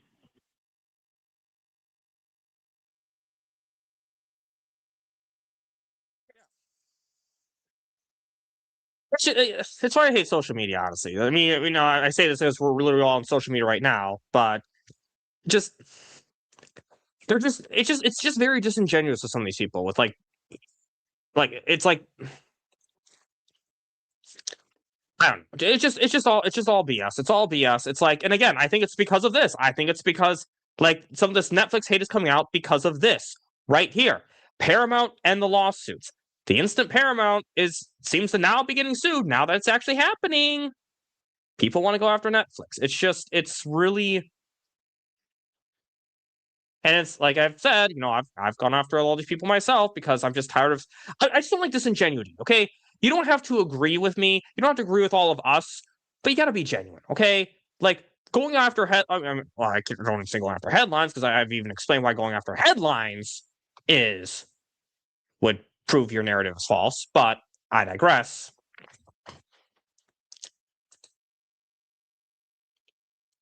But yep, I know. What did Frank C say? Because I can't read it. Oh, sorry, right, forgot you're driving. Don't forget the same people acting outraged by Lynn's comments were the same people who called Netflix sore losers when Paramount got the deal. Nobody said anything when Paramount meddled. Oh yeah, I know. 100%. And to add to that, I'm gonna be petty. I can guarantee you all the people who are anti-Netflix literally have a Netflix subscription in their home. I don't know anybody who does not have Netflix. Literally. I don't know anyone that does not have Netflix. Like literally, bro. I know a lot of people who don't have Prime, who don't have Disney Plus. Disney Plus. Well, actually, I would say that's probably the second because a lot of my clients are children, right? And so I'm in a lot of homes. I'm interacting with a lot of families. And the vast majority of these people either have Netflix or they have Netflix and Disney Plus. I'll give Disney Plus that, right? So even then, nobody has Universal or whatever, or Peacock, I don't know, whatever you call it. Nobody has, nobody has Apple, whatever. Nobody has, I'd say third might be Amazon, because Amazon does a great job of having package deals with phone plans, etc. So Amazon's smart. So you got, and plus they do the shipping service. So you got Netflix, and then you got Amazon, and then you got Disney. I'd say those in that order is probably, and everybody else is fighting for, fourth place and losing. And that includes Paramount. I don't know anybody with Paramount. And again, no shade on them. But nobody's talking about Paramount. Nobody has Paramount. You know what I mean? And on top of that, they don't have any movies in theaters. What were you going to say? I was going to say, I'll get it for a month if there's a show I want to watch, but then after that month, goodbye Paramount. Precisely. And it's funny right now. This happens right as we get the lawsuits. It's just going back to this with Paramount and the lawsuits. It's funny. All this stuff about it's funny. With Netflix, they talked about what a monopoly it is, because I see this question. People are asking, would they have sued if it was Netflix? Would they have sued if it was Netflix? They're missing a key thing here. In addition to Netflix having Netflix and HBO Max under one umbrella, in addition to them having Paramount Plus and HBO Max under one umbrella or merged, the two theatrical studios would also have merged too. So I'm not surprised that New York is suing, that California is suing, that the DOJ is suing. All these people are suing, and even if these deals, these lawsuits don't outright stop the merger, Paramount's going to have to pay money with these delays, and to pay money to fight the lawsuits. And David Ellison is eventually going to have to come to speak under oath, because again, you can't have people keep dying forever. But also, that's more money they have to pay. And if that's more money, Paramount may not be able to even afford Warner Brothers after that, or they have to borrow even more money, which is not going to be good. Maybe they have to sell off assets to make the deal go through. So we'll talk about selling off assets later. But it really is funny. It really is funny that after all this time, Paramount is now getting sued, like we all predicted so much. And yeah, we are going to get into that. That actually is a topic. That is, because I know that came up today. That actually is a topic, a separate topic on here. But yeah. Wait, what? Okay, hold on. Before we get to that topic, that's insane. As I'm driving, I caught a glance of that. But, okay. What I was saying, just to touch on this briefly, yeah, Dan, you're absolutely right. This whole Monopoly and Netflix conversation is irrelevant. In no way, shape, or form is Netflix acquiring Warner Brothers, and the way that they would be handling Warner Brothers, in no way, shape, or form would that be a monopoly. This idea that they would absorb Warner Brothers and just make it a streaming thing, that's preposterous. You know why? They wouldn't have to, because them allowing Warner Brothers to continue making theatrical films, this is the part that drives me nuts before I even get to it, that makes me want to slap somebody, is the films would be under Netflix. They don't lose money. They don't lose anything. All the profits from the film that come from the Warner Brothers part of Netflix, if they still had it, that profit would be under Netflix. So this idea that they would need to absorb Warner Brothers, or they have a hunger to absorb one, is insane. It's ridiculous. It literally allows whatever movie that they want to have in theaters, it gives them the leg up to put movies in theaters. That's what they needed. Instead, now they're relegated to saying, look, if you're, they're going back to normal until something changes. Basically, Dan Lin, I didn't read the article, but here's what I'm guessing. Dan Lin is basically like, look, we got to go back to normal, guys. Like, do not come to Netflix, the streamer, and expect to have your stuff in theaters. That makes zero sense. That's not what you're here for. Now, if you got an idea that we think can have a limited theatrical run, hell yeah, we're all about it.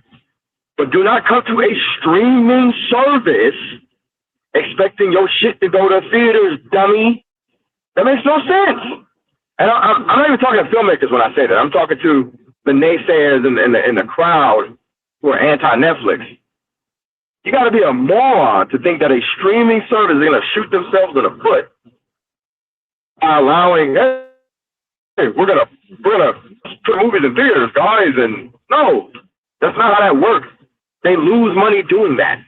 Now, if they have a studio like Warner Brothers that's already a theatrical studio, they could just continue to greenlight movies, have them in theaters, and they lose nothing.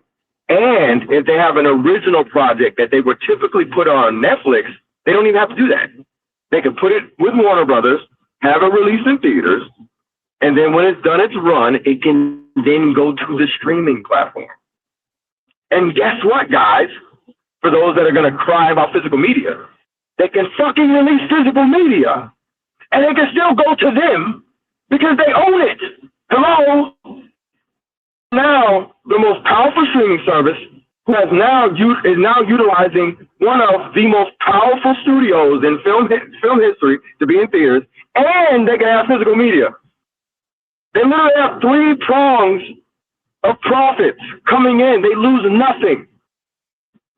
People don't think about that. They think that Netflix is trying to just be all digital. No, Netflix is trying to own it all.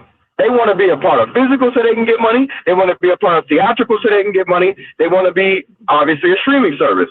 How do I know this? Because they're already doing it with event brands. They don't do it for everything because they can't. They'd be losing money. But they could do it for Stranger Things. There's physical media for Stranger Things. There's physical media for freaking, what's another? Y'all know what I'm talking about. Y'all have seen all this shit. But they cannot do all the things that I'm saying for everything. And that's the disingenuous part of the conversation that I cannot stand. You got to be a damn moron to not get that at this point. Or you're purposefully doing that like the bad guy. Crazy. Anyway, y'all got the mic. Yeah, Leon, everything you're saying is exactly on point. And I guess because I do want to kind of move on to the next topic, but I kind of wanted to address the lawsuit a little bit because that's, yeah, you know, exactly. Paramount's getting sued. Netflix wouldn't have been a monopoly, exactly for what you said. I guess, Curly Ray, is there anything you want to add before we move on to the next topic? I think everything's all been said, man. So we do have one more topic before we get to the Paramount selling off Nickelodeon. But I just want to cover this real quick because, and actually this article was released before, well, no, this specific article was released, but this concept was released before, this was June 4th. Oh, yeah. Anyway, we'll get to this. We'll get to this. But, since I know you can't see the screen, Leon, I'll read the article. But this is basically David Ellison's reaction now. Paramount slams lawsuit to block Warner Brothers merger, misguided attempt to politicize antitrust law. And then the media giant has asked that California court dismiss the legal action. So this is what David Ellison has called it: misguided and clumsy, an attempt to politicize antitrust law. The merger of Paramount and Warner Brothers Discovery presents an opportunity to revitalize Hollywood and the industry at large by creating greater competition that benefits consumers, theaters, and workers alike. Yeah, sure.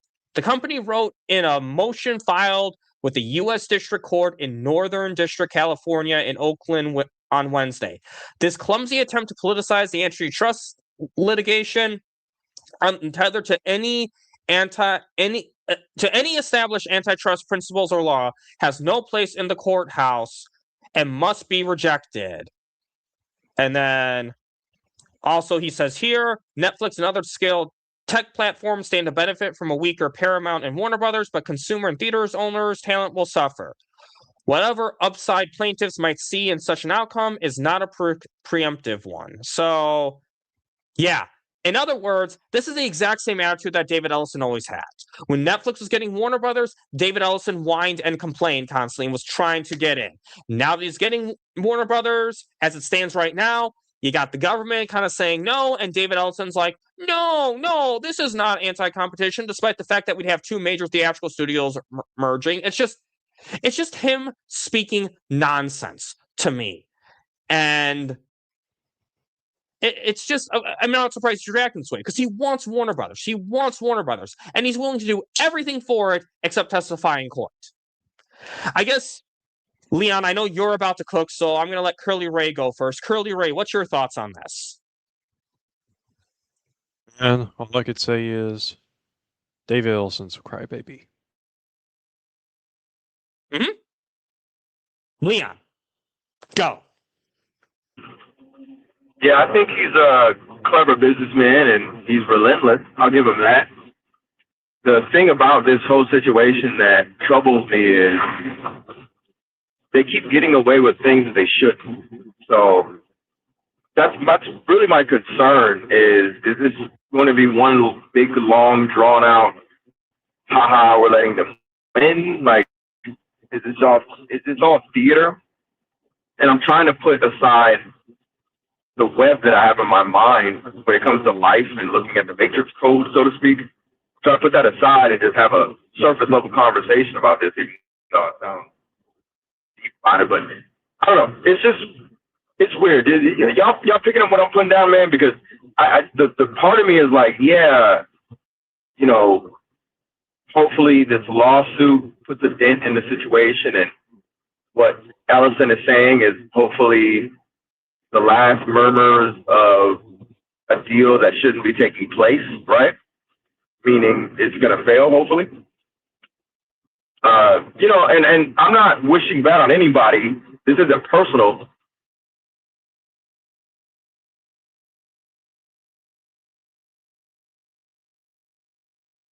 Actors, California, New York, these are places that typically have a lot of filming being done in it, and they're seeing what's going to happen if this merger takes place, right?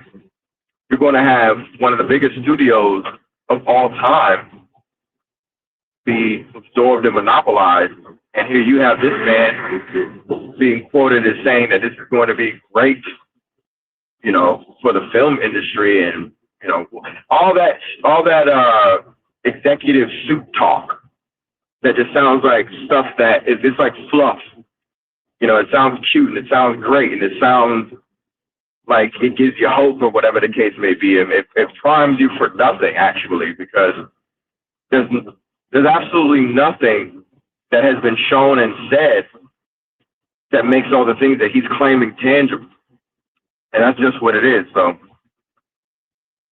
the last thing I'll say is the first thing that I said when I started this particular rant is that I'm just wondering how they're going to let this go. Because they just keep getting away with things. It's just rather strange to me. So, I don't know. Hopefully this lawsuit means something this time, And what up, Sin Havoc? See, it's kind of like Leon, question. This is going to sound very random, but I promise you this is going to work its way into what we're talking about. Have you ever seen Star Wars Rebels? The animated show that used to come out? Yeah, the animated show that came, I think it was Disney's first animated show in Star Wars. Yes, it was. Oh, yeah. I didn't watch it fully, but I've seen it here and there. Okay, so there was an arc where Thrawn was going to have Grand Admiral Thrawn, the blue alien who works for the Imperial. He was going to have this big TIE Defender project, and they were all going to have ray shields on it. And the rebels were trying to find a way. Ezra and the Ghost Crew, that's the name of the main character, their little group, the Ghost Crew. They were trying to take it down. It wasn't until one of Thrawn's own people destroyed the fuel supply, killing one of the Ghost Crew, that the project was shut down because they lost their fuel supply.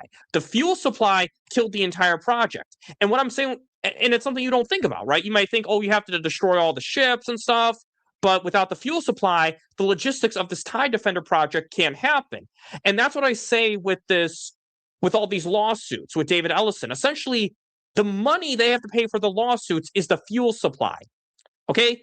If Paramount loses their fuel supply fighting all these lawsuits, they're going to have a hard time getting Warner Brothers. They may not be able to afford Warner Brothers anymore because they spent all the money fighting on these lawsuits because they're already in debt right now. They already have to borrow money. So them having to fight these lawsuits could be the very thing that makes them not get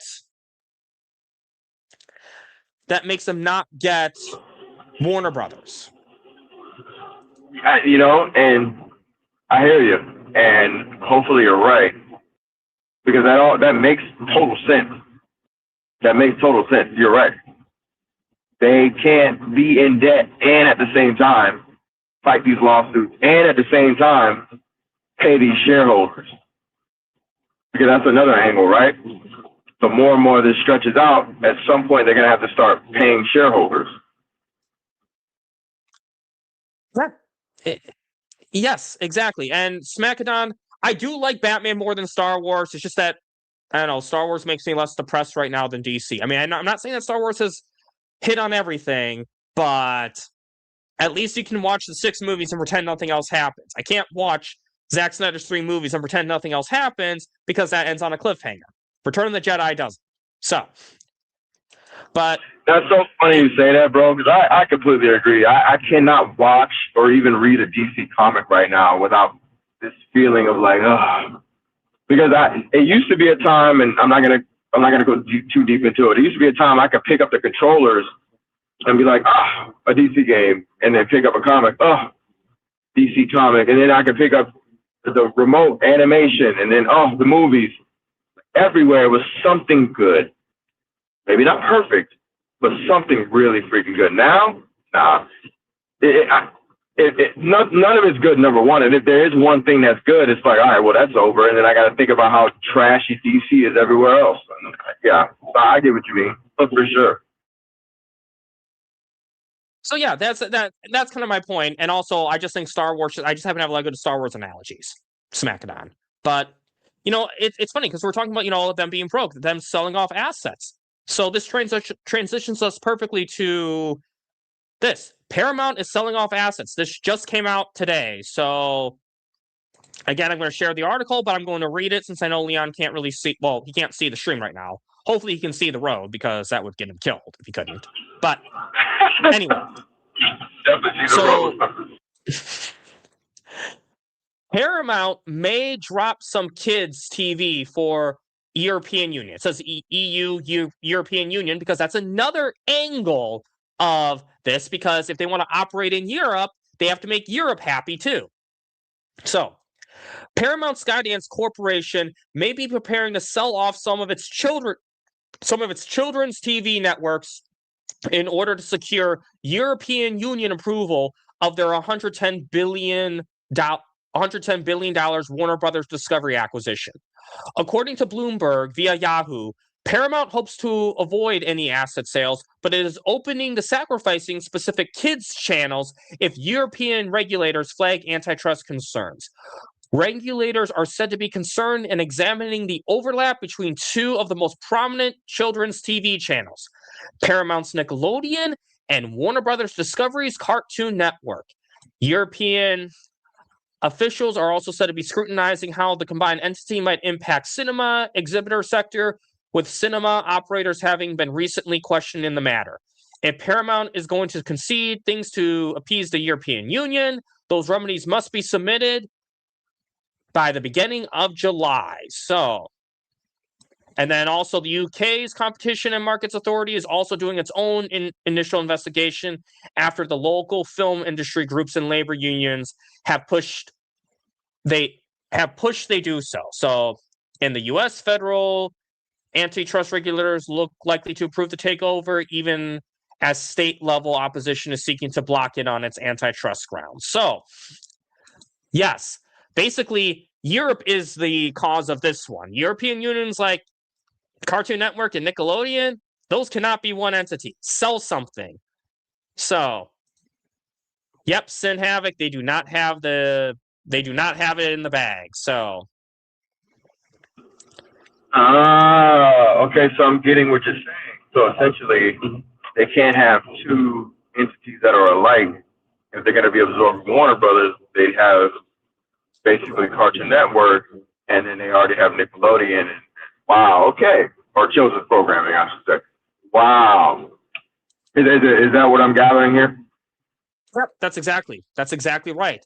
Because Nickelodeon, I mean, like, Wow. think about it. From our childhood, those are the two biggest, those are two big competitors of our childhood, Nickelodeon and Cartoon Network. In fact, I found this out recently. There was some weird loophole where Nickelodeon, like, local affiliates were selling off ad space to anyone, and Cartoon Network even took advantage of that and put a Cartoon Network ad on Nickelodeon. So, Yep, let's do I've a seen rival. that. But Curly Ray, what's your thoughts on all that? On all this? Yeah, man, like it just seems really odd for both Cartoon Network and Nickelodeon to be under the same company, you know? And Yep. the thing is too, Paramount's already selling Nickelodeon IPs over to Netflix right now. They got the live action Avatar over there. They got the SpongeBob, Plankton, and Sandy Cheeks movie that came out recently. movies. They're separate movies, Sandy Cheeks and Yeah. Plankton. But yes. Yeah, they're like separate movies, yes. And they even had a series on there. They even had a Invader Zim movie that came out on there not too long ago. Mm-hmm. Yep. That is such great point. Really, Ray. Wow. Yeah. Yeah. Yep. Like I knew that, but to hear it out loud, that many, I'm like, damn. Because I said this on X recently. I was like, people are acting like they're guaranteed in theaters and guaranteed this, guaranteed that, and it's like they're still right now to this day licensing a bunch of projects over to Netflix, and you just named a bunch right there. That's so funny. Yeah, and the fact that they're already dealing with this scrutiny right now with their children's TV, and to me that's like a small part of their business, and that's getting under scrutiny. If that's getting under scrutiny, I can't even imagine what's going to happen with the idea of Paramount and Warner Brothers being one. I mean, if we're going to be upset about these two children networks, these two theaters should also be a concern. And this is why I predicted this for a while. In some ways, I think Paramount may get this company, but they may have to sell off assets. And I think, it may go beyond the children's networks. I think, and this is me speculating here, they may have to eventually sell off to get this deal to go through Warner Brothers Pictures and TV, HBO, DC Comics / DC Studios, the streaming and studios assets to get this to go through. And who would buy those? Netflix. So that's, I think, that to me, if David Ellison gets this company, that's what's going to have to happen. It's not, I mean, I know they didn't say anything in this article about the movie studios, but if the children animations are under scrutiny, you can't tell me that that 40% of the major theatrical studios in the world won't be. Right, exactly. Excellent point. Like, why? Okay, if animation and children's channels or children's studios, whatever you want to call it, if the children's portion of it is under scrutiny and under a microscope, literally everything else has to be under a microscope. And I had no idea that it went as far as to get regulations from other countries as well. That's interesting. So, man, this deal, it just seems so unnecessary. Like, in a general sense, like, what are we doing at this point? You got to do way too much just to get an okay. At this point, it's like, there's too many, what's the word? Redundancy. There's just far too many redundancies at this point. Far too many. Makes zero sense. And I almost want to, I'm not even going to say what I was going to say. It would be giving them an idea, and I'm not going to say it. But what I will say is this. Too many redundancies. And you're in debt. But focusing back on the whole children's programming situation, yes, what you said, Bat Dan, and what you said, Curly Ray, this just literally means that the lawsuit that we were touching on before, this gives them more armor, man. This gives them more ammo as well, It gives them way more ammo. From this angle, there's no way that they should be losing this lawsuit. You know what I mean? Yes, exactly. And but also it shows what you said. What it was I think it was Nar Misfits who said this on Sky's channel, that potentially Netflix was letting Paramount get Warner Brothers because instead of fighting Paramount and paying more money, and like Paramount constantly fighting, they're like, Paramount, take this. But if Paramount gets blocked, Paramount then goes bye-bye. But that's where the gamble pays off, or that's where it's a gamble. Right now, it's looking like this gamble may pay off because this is under scrutiny. The children's stuff is under scrutiny right now. But if that's under scrutiny, that's not going to be the end of it. I'm telling you right now, that's not going to be the end of it. And so Jamar saying it doesn't help that Ellison's ditched the hearing. well, if all these other lawsuits are happening, Ellison will have plenty of other opportunities to show up for hearings right now. But what's really funny about this is that back when Netflix was getting Warner Brothers streaming in studios, I predicted that what was going to happen is that Paramount was going to get Discovery Global Partners, which was, going to be the part that Netflix wasn't getting, while Netflix was going to get streaming in studios. But even that doesn't seem to be like that could work out that way alone, just because now they have to either sell Nickelodeon or Cartoon Network to another company. And that won't be Netflix because Netflix wasn't interested in getting into the cable network stuff. Like, Netflix was going to get the Cartoon Network IP, like the Cartoon Network shows, but they weren't going to get the network. Kind of like when Disney bought Fox. They got the shows on Fox, but not like that was produced by the Fox company, but not the Fox channel. So. Right. Yeah, because they broke everything up in terms of what they were going to sell. They broke it up into like a few categories. I remember that. It was the media in terms of like the news, and then they had like studios and filmmaking, and I think some parts of television, and I think other parts of television fell under the news portion. Yeah, they had it broken up. So yeah, I don't remember what you're saying about the animation part, but I'm not discounting what you're saying either. I wouldn't be surprised if you're right, because I do remember them breaking it up nice and clean in terms of how they could break everything up, how they could sell everything off. Because as it stood, Netflix at the time secured whatever portion they secured. It was mostly like the Warner Brothers Picture Studios distributing and theaters portion, and the rest, which is why it was a beautiful deal, because you get more bang for your buck. Netflix buys this for X amount of dollars, and then you're left with other pieces of Warner Brothers that could be sold off for more money as well, Yeah, exactly. Yes. Curly Ray, is there anything you want to add? Yeah, man. I'm one of those people that I believe Netflix is waiting out to see how this thing goes through. If this deal doesn't go through, I think Netflix could even, give Warner Bros. Again for a cheaper price. Yes, because Warner Brothers is desperate, and when a company is desperate, you're the one who's going to pay more money. Like Ted Sarandos was very smart. He made sure Netflix didn't seem overly interested before they got Warner Brothers, and after they lost to Paramount, he didn't make Netflix seem overly disappointed in losing Warner Brothers. He said nice to have, not a need to have. This puts Netflix in the higher negotiating power. And again, as it stands right here, with Paramount already having to sell off assets, that Netflix played a very smart strategy here. It was a gamble, but it looks like this gamble is paying off. Which, well, yeah, go on. I was going to say real quick, strategically, yeah, and it made it to where, like, because they could have outbid Paramount. They could have literally outbid them again. They could have done that. And then it would just been, here we go again. But they were like, I'm not.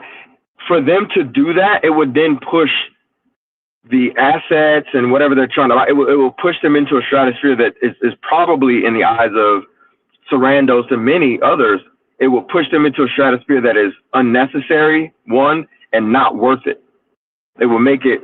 It's almost like if you're trying to buy a comic, and the comic is worth like $100, and then like, all right, I'm willing to pay, $150, maybe $175, but I'm not touching $2, right?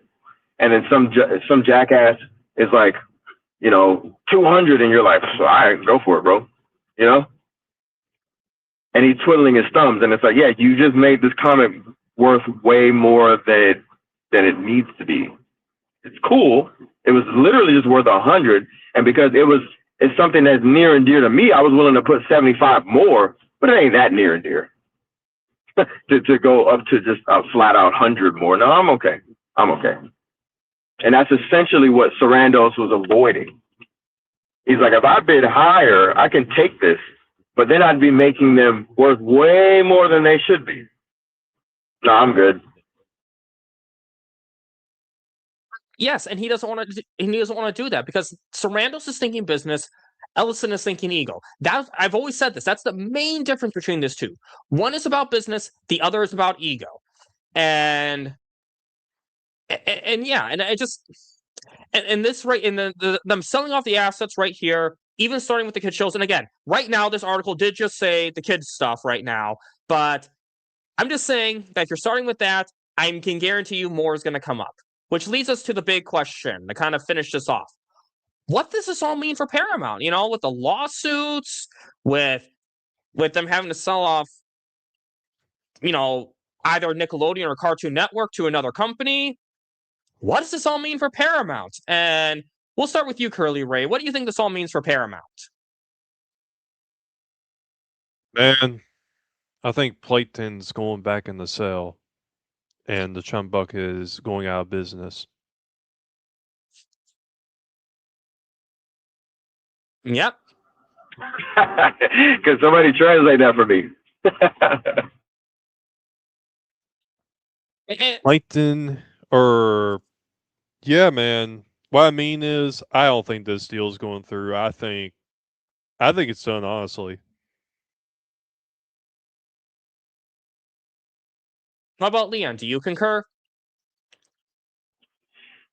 I mean, part of me would love to say it's not going to happen, right? And again, this isn't personal. This is just this goes well beyond my own personal wants in terms of, you know, what Netflix securing Warner Brothers would mean in terms of, like, let's say DC and, you know, the Snyderverse. This is well beyond that. I grew up a child of Warner Brothers, right? And that wasn't really a thing to say, right? You just kind of watched whatever you watched. And forgive me let me know if my sound is breaking up. But anyway, I grew up a Warner Brothers kid and a Fox kid. Everybody, I don't know if y'all grew up during the Fox Kids Club. I grew up during the Fox Kids Club, and there was Kids WB. But before even there was Kids WB, I just grew up a kid of Warner Brothers. Like, I grew up watching Looney Tunes, Bugs, Daffy. I grew up watching all that stuff and noticing as a child the parallels between, like, Disney and Warner Brothers, and always digging Warner Brothers as a brand. They had everything I liked. And I always thought it was interesting that, like, Fox kind of had a lot of Marvel stuff and animation and some live action. And then, like, Disney had, you know, parallels to Warner Brothers in the form of ducks and mice and shit like that, right? So I always thought it was fascinating as a kid to kind of pay attention to, like, how the brands worked. And I always leaned towards Warner Brothers. I was like, man, they got everything I like, man. They got, like, the more intelligent, humored cartoons over there. They got Batman, they got Superman, they got Justice League. You know what I'm saying? Like, so I grew up a Warner Brothers guy. So for me, you know, a studio like Paramount coming along and trying to absorb it, it takes away this major studio that has thrived in and of itself for, you know, over 100 years at this point, if I'm not mistaken. So I don't like it. I don't like it for that sense, because it's going to be destroying jobs and not necessarily creating job opportunities. And it's also going to be destroying the legacy of a studio that has been a leader among other studios. Like, Warner Brothers is like the studio to mimic, even though they have been boneheaded historically. And I'm not even talking about Snyder era. Everybody always assumes that. Just in a general sense, they've been boneheaded. They passed on Home Alone. They've done some things. Like, every studio takes L's and has been boneheaded. So I'm not even trying to pick on Warner Brothers. The thing about it is, Warner Brothers has been like the narrative whipping boy. Like, they've been whipped narratively down to now it's just a studio for sale. And I hate that I was a part of that conversation. And I'm not trying to act like, you know, like I weep at night or something, over this, because it's just a bunch of millionaires and billionaires, right? But there are little people that are involved with these things. They work for Warner Brothers, right? I'm sad for the little people that have families that are wrapped up in this hurricane of bidding, right? Bidding that shouldn't take place at this point, because Paramount, again, is going to be destroying a legacy studio that has been around for over 100 years at this point, if I'm not mistaken, and is going to be shutting their doors and jobs for families. So this isn't personal for me in a sense of some rinky-dink, I'm a geek and I want to see some superheroes. No, this is deeper for me, and not that I don't know why, but I don't know why I can't shake it, is what I mean, right? So in terms of going back to your question, do I want or do I think that this lawsuit is going to mean something? I don't know. My hope is it does. I hope it means something, and I hope that, and again, listen, to those that are pro-Paramount, and if there's even a Paramount suit or an intern listening, it's nothing personal against you guys. Like, I don't hate Paramount. I don't even care. It's not that deep for me in terms of the hatred. It's deep for me in terms of my passion for the legacy of Warner Brothers. I'll admit that. But I don't even have a hatred for Paramount. I don't care. Like, it's not, Paramount's done nothing to me, thank God. Like, fine. And I enjoy plenty of Paramount films. I own some Paramount films. You know what I mean? It's not about that. It's just Top Gun Maverick's my favorite one. Say that again. Top Gun Maverick is my favorite one. Well, there's also Marvel Paramount films that came out. I actually think Marvel did better when they were under Paramount. Oh yeah, man, 100%. Iron Man 2 is my favorite movie in the MCU. Mine, not to get all deep into Marvel, but mine, I kind of love equally. Well, no, not even equally. I think Iron Man 1 might be the best, and I think pretty much anything and everything outside of the Disney stuff in Phase 1 was great. When Universal had Hulk, etc. Right? But not to get too far off the course. In a just world, yeah, the lawsuit would mean something, and they're not going to get it, right? Because there are too many things that logically and business-wise, there are too many things that get in the way of this coming to fruition, right? And I think that everybody championing the fact that they have the quote-unquote winning bid, when really it's just Netflix was like, I'm not going to bid anymore. It's not like they just, they have money. No, Netflix is like, I'm not bidding anymore. I could, but I won't, right? I think people champion that, and they thought that, because this is something you have said back then, what I'm about to say. I think people thought that Paramount just won, and that was it. And it's like, well, it's not over, man. This should have been over months ago in terms of how many times have they pushed the date forward without telling us? Am I mistaken here? Like, shouldn't have already been closed out? Or am I mistaken? I'm literally asking you if anybody can hear me. Oh, sorry. I didn't realize I was muted. But yeah, I mean, you're talking about like the Warner Brothers deal with Paramount, like how that date keeps getting pushed, right? Well, yeah. Am I mistaken? Because I know you can kind of not hear me sometimes because of the sound with your mic. So I'll just repeat it. Like, I'm asking, like, the fact that this deal has not been closed yet should be kind of a flag to pay attention to, because if I'm not mistaken, according to what I used to read early on, the deal should have already been closed by now, because there was like a date that everything was going to be closed and they were going to start moving forward, but that hasn't happened, right? Right. Well, and the funny thing is, ironically, I don't think this is necessarily a long wait for a deal like this to close. The problem is David Ellison set up the expectations. That's the problem. But you are absolutely right. You are 100% right. As Sin Havoc is saying, it was supposed to be done by April. Now he's coming July 15th, and he didn't say this part, but in like 2 weeks, it's going to be November. And then after that, it'll be April of next year. So, I mean, the fact that it keeps getting pushed is definitely a bad sign.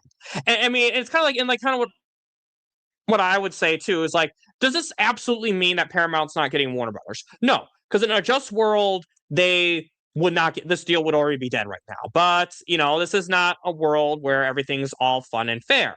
But the one thing that I think is going to get Paramount personally is the money. Like someone was suggesting, well, Paramount could just bribe someone. Well, yeah, that would work if Paramount actually had money to bribe someone, but they may not have the money to bribe someone.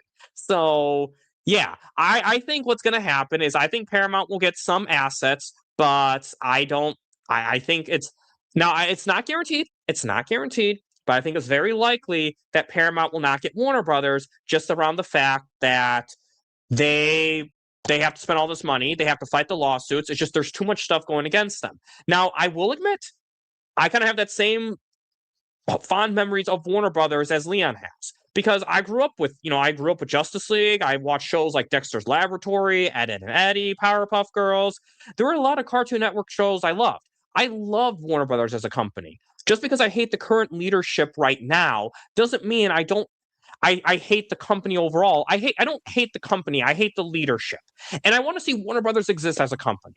Because with Paramount, they're not going to have Warner Brothers. They're going to have all the IPs. The Warner Brothers company will be gone. Will be bye-bye Warner Brothers. Paramount will just own all the IP from Warner Brothers. That's what's going to happen. Whereas Netflix was going to keep it as a separate company under the overall umbrella, over the Netflix parent company umbrella. So I'm not going to lie and say that there's not some like internal bias in me, like kind of influencing my beliefs. I'm sure there's some conscious bias that's making me say, oh, I don't think Paramount's going to get this. I hope Paramount doesn't get this. And I do think this is a step in the right direction for those of us who don't want Paramount to get this. This is a step in the right direction, but it's not guaranteed right now. Because right now, all it is the TV, is the children's networks. That's all that's being said right now. Right? David Ellison could come out and he could somehow like get Saudi Arabia to give even more money, and they'll give them more of we'll call it Warner Mount. And he could pay off, like, do what he needs to do to pay off these lawsuits, maybe pay off some people, and just sell the assets that don't really matter to him as much, like the children's networks. Heck, he might even sell off Nickelodeon and Cartoon Network to separate studios just as a show of good faith. Be like, you know what? We're going to sell both of these networks. We'll sell one to Universal, the other to Disney. I'm just making up stuff right now. I don't know if that would actually work, but the point is, this isn't guaranteed that Paramount has lost, okay? But what this should be is a humbling for some of the Paramount influencers, because you thought that this was a done deal. It's clearly not. There's another thing that, like, this is just another point, is that you have another obstacle to get through before you say that you won, okay? The deal, as Necron says, the deal is not done until the ink is signed. The ink is not signed yet. We still have a long way to go. I think whoever you're rooting for, there's still a long way to go, whether you want Paramount to get it or whether you don't want Paramount to get it. But this is not good for Paramount. I will say this. This is not good for Paramount. That is absolutely certain. Paramount could come out on top of this? Absolutely. But I think the biggest thing that's going to get Paramount isn't necessarily the lawsuits themselves. I think their dawn of defeat is the money they have to spend on the lawsuits. That's what's going to get them. Like when Thrawn lost his fuel supply, the TIE Defender project was shut down. When Paramount loses their money, the merger, bye-bye. So, and yeah, Sin Havoc, thank you for confirming that Netflix is going to leave Warner Brothers alone. Well, yeah, Netflix, the studio or the streamer, and Warner Brothers are going to be run separately. So there was no reason to change those names. So my long story short is, I think this is definitely not good for Paramount. I think/hope that this means Paramount won't get it, but I'm not going to say it's guaranteed just because it's what I want. And also to disclose, I own 7 shares of Warner Brothers Discovery public traded stock, 1 share of Paramount, I think it's Class B, and 1 share of Netflix.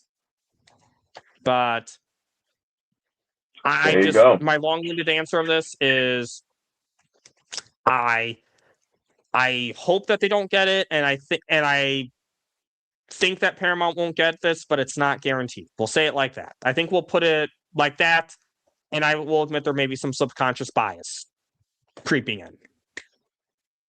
So. Yeah. And, we're just, I like the transparency from all of us on the panel. This is just our thoughts, our opinions, and where we see things and why we're having this. And I just want to reiterate that this is nothing personal in terms of Paramount for me. And the way it sounds for everybody else, it's nothing personal. It's just the only personal part would be like what we said about, Warner Brothers as a symbol and as a brand and what that means in terms of its legacy, et cetera, and how it's affected us and how we like it and love it and blah, blah, blah. But in terms of coming against Paramount and there's none of that. It's fine. I don't care. It's fine. If Paramount was, and I'm not even going to say the rest because I'd be giving them an idea. I'll just stick with saying it's fine, right? And good points, fellas. I appreciate you guys having me on. I'm gonna head and go to the chat now. I'm gonna be a chat member at this point, but I'm glad I could share my thoughts on the panel with you fellas. It was great. I greatly appreciate it. Yeah, much love, man. I think you're muted, Dan. Much love. Yeah, I am. You're welcome anytime, Leon. Hey, for sure. Y'all be easy. You can find me in the chat. I'll be there. Bang. See ya, Leon. See ya. But yeah, I guess CurlyRay, is there anything else you want to say, like what this means for Paramount? All I can say is, man, I just don't think it's going to go through. And I hope you're right. I don't think it will either. I'm just saying, I have to not let my bias get in the way. It's not guaranteed that it's not going to go through, but this is definitely a step in the right direction for us. Okay? I don't want to hear people saying it's a done deal, because it's not. If you're going to say that against Netflix, you have to say against Paramount now. Because my biggest thing is the monopoly. 2 major theatrical studios would not have merged under Netflix. But 2 major theatrical studios will merge under Paramount. So, well, thank you for coming, Leon, but we're actually wrapping up anyways. CurlyRay, is there any final thoughts you want to say about all this, and what do you have coming up? Yeah, man. I just think, we just continue doing what we're doing, man, because we're going out there and making noise, because I believe everyone knows what's up. And when it comes to anything coming up, man, I'm gearing up. I'm going to be having some more shorts coming up pretty soon. I'm gearing up for the 1-year anniversary of Roman Bloodline on July 15th, 2026. Y'all be ready that day. I got something special dropping for you guys. I think you guys are going to love it. So be on the lookout for 7/15/26. I cannot wait. CurlyRay. And as for me, I'm hoping I'm going to do a Backrooms review soon. I'm hoping that's going to happen. We'll see. But I do have a video I want to do about Six Flags Great America as I'm getting into the theme park talk too. But yeah, other than that though, I'm going to continue to cover this pending merger as it happens. And guys, if you like this stream, please like, share, subscribe. Hit the notification bell for more unique takes, interesting thoughts, and great discussions such as these.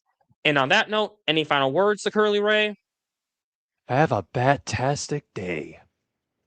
Have a bat-tastic day.